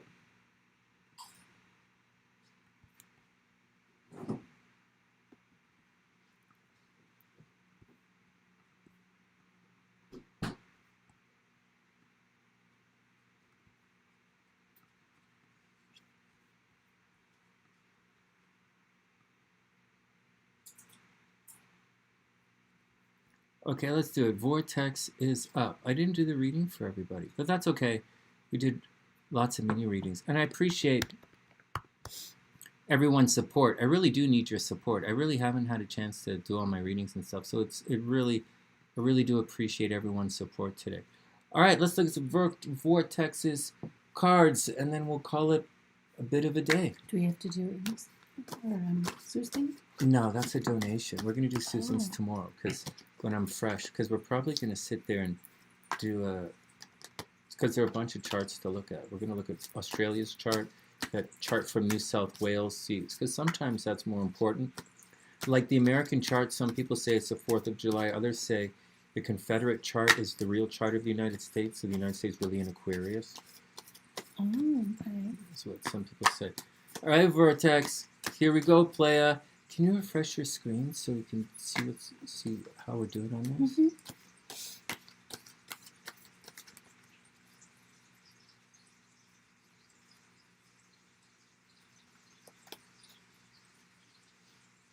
Looks awesome. I like the way the screen looks like this. Let me move this over a little bit.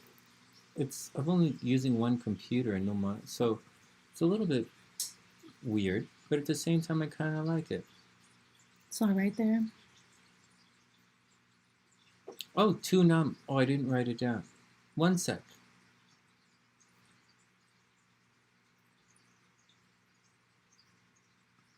Did you do 2 Numb? Did you do the PayPal thing? Let me have a look and see. And then we can look at your... we'll look at the chart.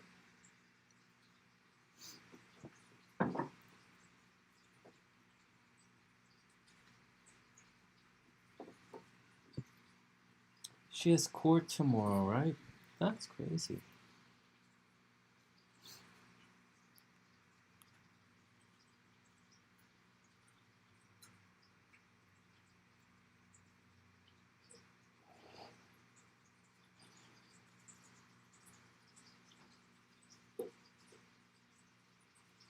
You got it. Yeah, you got it. What's her name? Oh, thanks, Sue.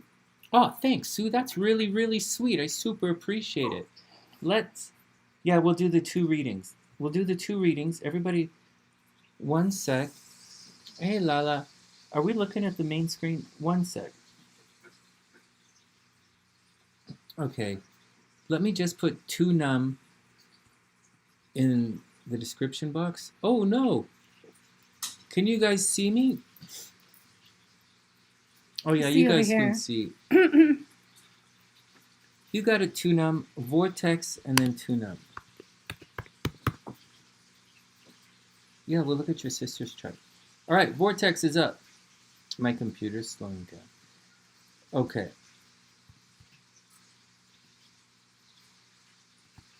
Yeah, let's see what's going on with your sister. All right, Vortex is up. First, what's going on? He won't let her leave the state to go home to California. Oh my goodness. It's like Susan Oz's mom. She can't get in to see her mom. Okay, here we go. Here we go. Here we go. Here we go. Vortex is up. Vortex, did you have a question, man? No. Was Vortex, did you have a question?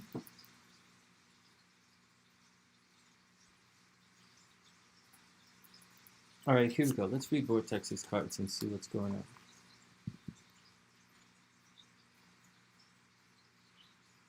You're trying to think of one. Look. All right, here we go. First up. You don't have to have a question. Let's just figure out where everything is. Okay, first up. Vortex, the Chariot card. So you're probably running around doing lots of stuff. Yeah, the Chariot card. Don't let anyone push you around. Get out there and show the world what you can do. Now, Mercury's retrograde, so I wouldn't expect anything to really happen right now. Not in a negative way, like just, I wouldn't expect anything to overly work out. You might have to undo things or to redo things. But the Chariot card, for the most part, says to get out there and show the world what you can do. Do your best and don't let anyone push you around. So it doesn't say fight with everybody, okay? I didn't say that. You still can't see your mom. Aw, Susan, that sucks. I talked to my mom today. I'm talking to my parents on the phone these days. I talked to my mom. I'll see them soon enough. All right, so Vortex, don't let anyone push you around. Get out there and show the world what you can do. So take chances. You know, the crab isn't really about taking chances, but you have to show the world what you can do, right? So take a little bit of a chance. Not like a major leap of faith, right? It's not the hanging man, but just take some chances. Then we have the Four of Cups. So you're probably daydreaming a lot. The Four of Cups is the card of daydreaming. Things are probably pretty good, but you have to watch, you know, they're probably pretty good. I kind of like this card. I like daydreaming all the time. I like daydreaming, dreaming about the future, trying to make my life happen. So I don't look negatively upon this card. Plus, I look at it as Venus energy. So to me, this is a pretty good reading. Either you're going to fall in love with a Cancer sometime soon, or you're dreaming about a Cancer, or you got to get out there and show the world what you can do. And, you know, you're daydreaming about how beautiful your future can be, or there's something that you're lusting after inside. Then we have the Faith card.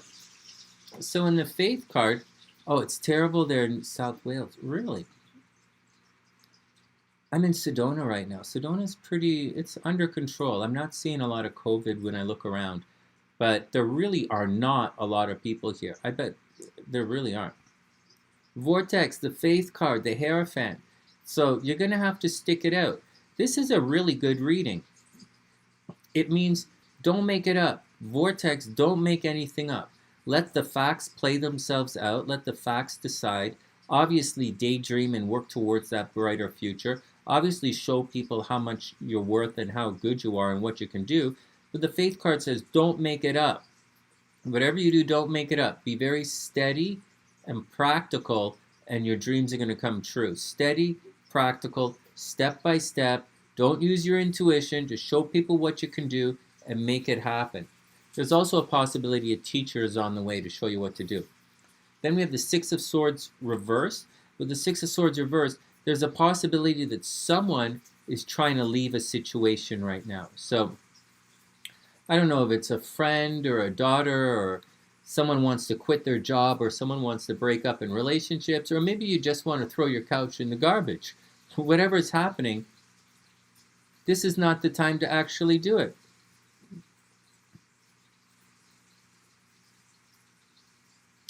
Yeah, faith upright is definitely progress. Faith reversed means someone is bullshitting you, right? Faith is a teacher is on the way. The Hierophant is a teacher.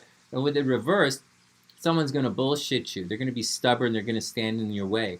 But right now, that someone is giving you good advice. On the negative side, someone is thinking about leaving or ending a situation. They might not be telling you, and there might be a lot of collateral damage when that change does happen. But I think for the most part, just stick to the facts, do the tried and tested, and everything's going to work out. Just watch out for a little bullshitty. Someone might want to argue, and they're like, they're going to like break up with you and get back together. That's the Six of Swords reversed. So don't stress out about it. Just take it all step by step. And I think you'll be okay. Hey, Renee, what's up? I hope you're having a super, super amazing day. I hope everything is super cool. Do the cards make sense, Lexus? Mm-hmm. That's very Mercury retrograde-ish too. Like someone considering. Could it be them considering? It's someone Vortex who's considering. The Six of Swords. Someone's checked out, and it's all about not rocking the boat. Someone's checked, but with it reversed, they're stuck in the situation. They want to leave. They've already checked out, but they can't figure out how to get themselves out of it. And that seems to be what's going on because they're daydreaming in the background. See, they're daydreaming. They've already checked out, but they can't leave yet. Someone's probably stubborn. They're not sure what to do. This has to resolve itself and then move on. And that's the deal, Vortex. I hope everything is super cool. I like your cards. You should have a pretty good week coming up. Just stick to the facts. Vortex, don't stress anything out. Just keep it nice and chill, and everything is going to work out. Okay, next. One more, and then we're going to boogie out. My God, I didn't do the horoscopes today. That's all right. We'll do the horoscopes at another time. It's 3 hours. We got to go. So now it's cooking lunch. All right, I asked her. I was like, we're starving. Yeah, lunchtime. Okay, here we go. You're super welcome. Vortex, you're the Six of Swords person. Oh, you want to check out, but you're stuck, right? Nice. I got it. I got you.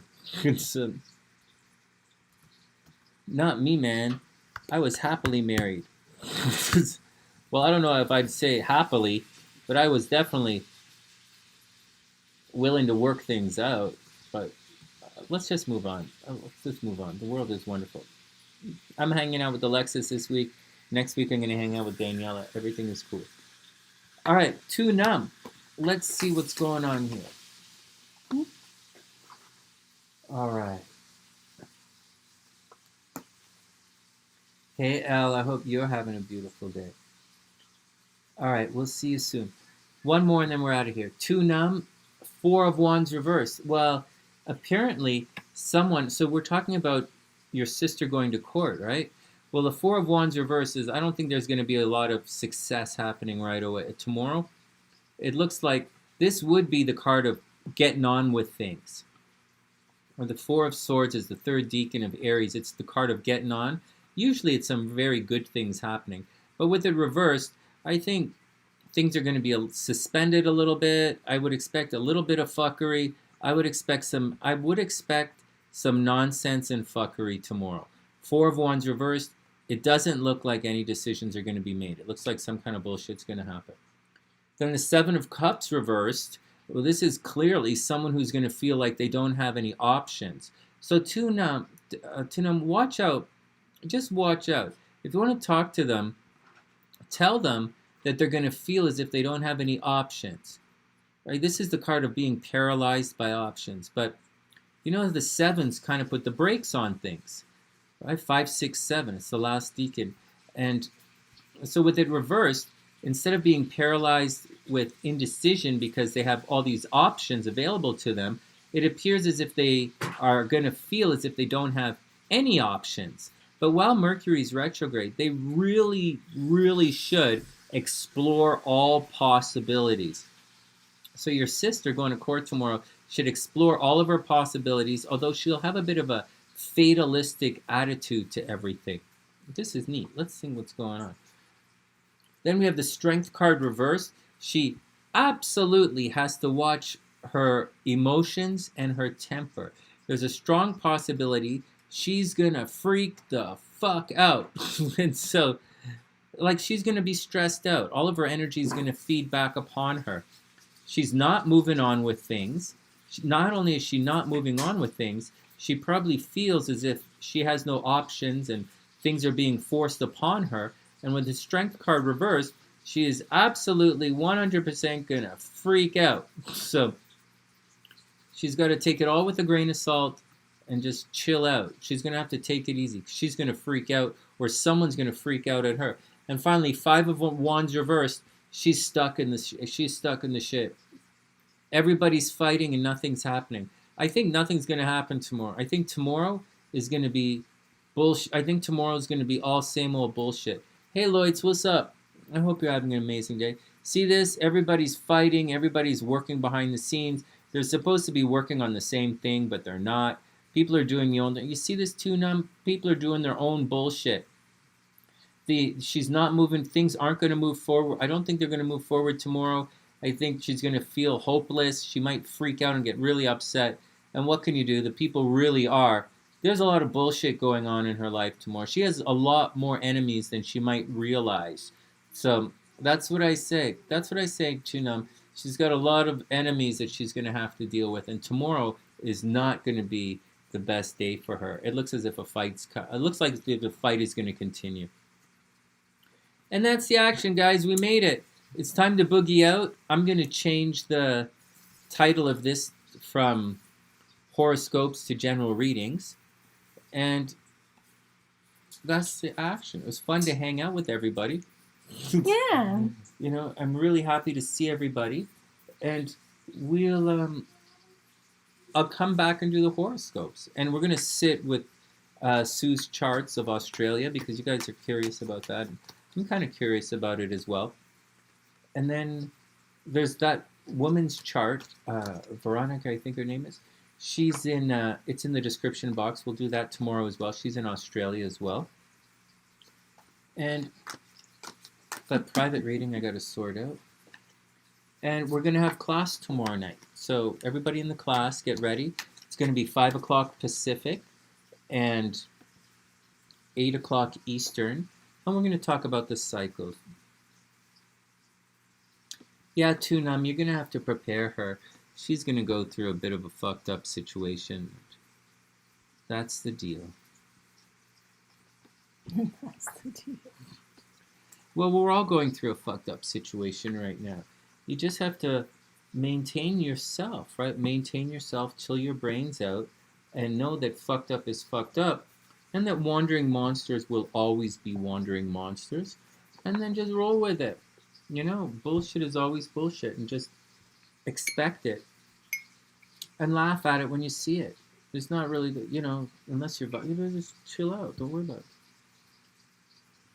All right. Let's get out of here, guys. I got to hit the boogie. All right. It was good. I hope everybody has a super amazing day. I didn't get a chance to do the horoscopes, but that's okay. We'll get back to it. Rocktober, watch yourself, man. Just watch it. You're going to go through it to January, and the next year you're going to be like, oh. But you're going to be okay. It's all going to work out. All right, guys. I'll talk to you guys all soon. We're just going to get on here, have lunch, and then take it from there. From thesunnyside.net, I'm Sonny. This is Alexis. That's how I used to do it with when I bring other people on. All right, guys. Wishing everyone the best of a super beautiful day. And we'll see you guys soon. Have a great day. Bye.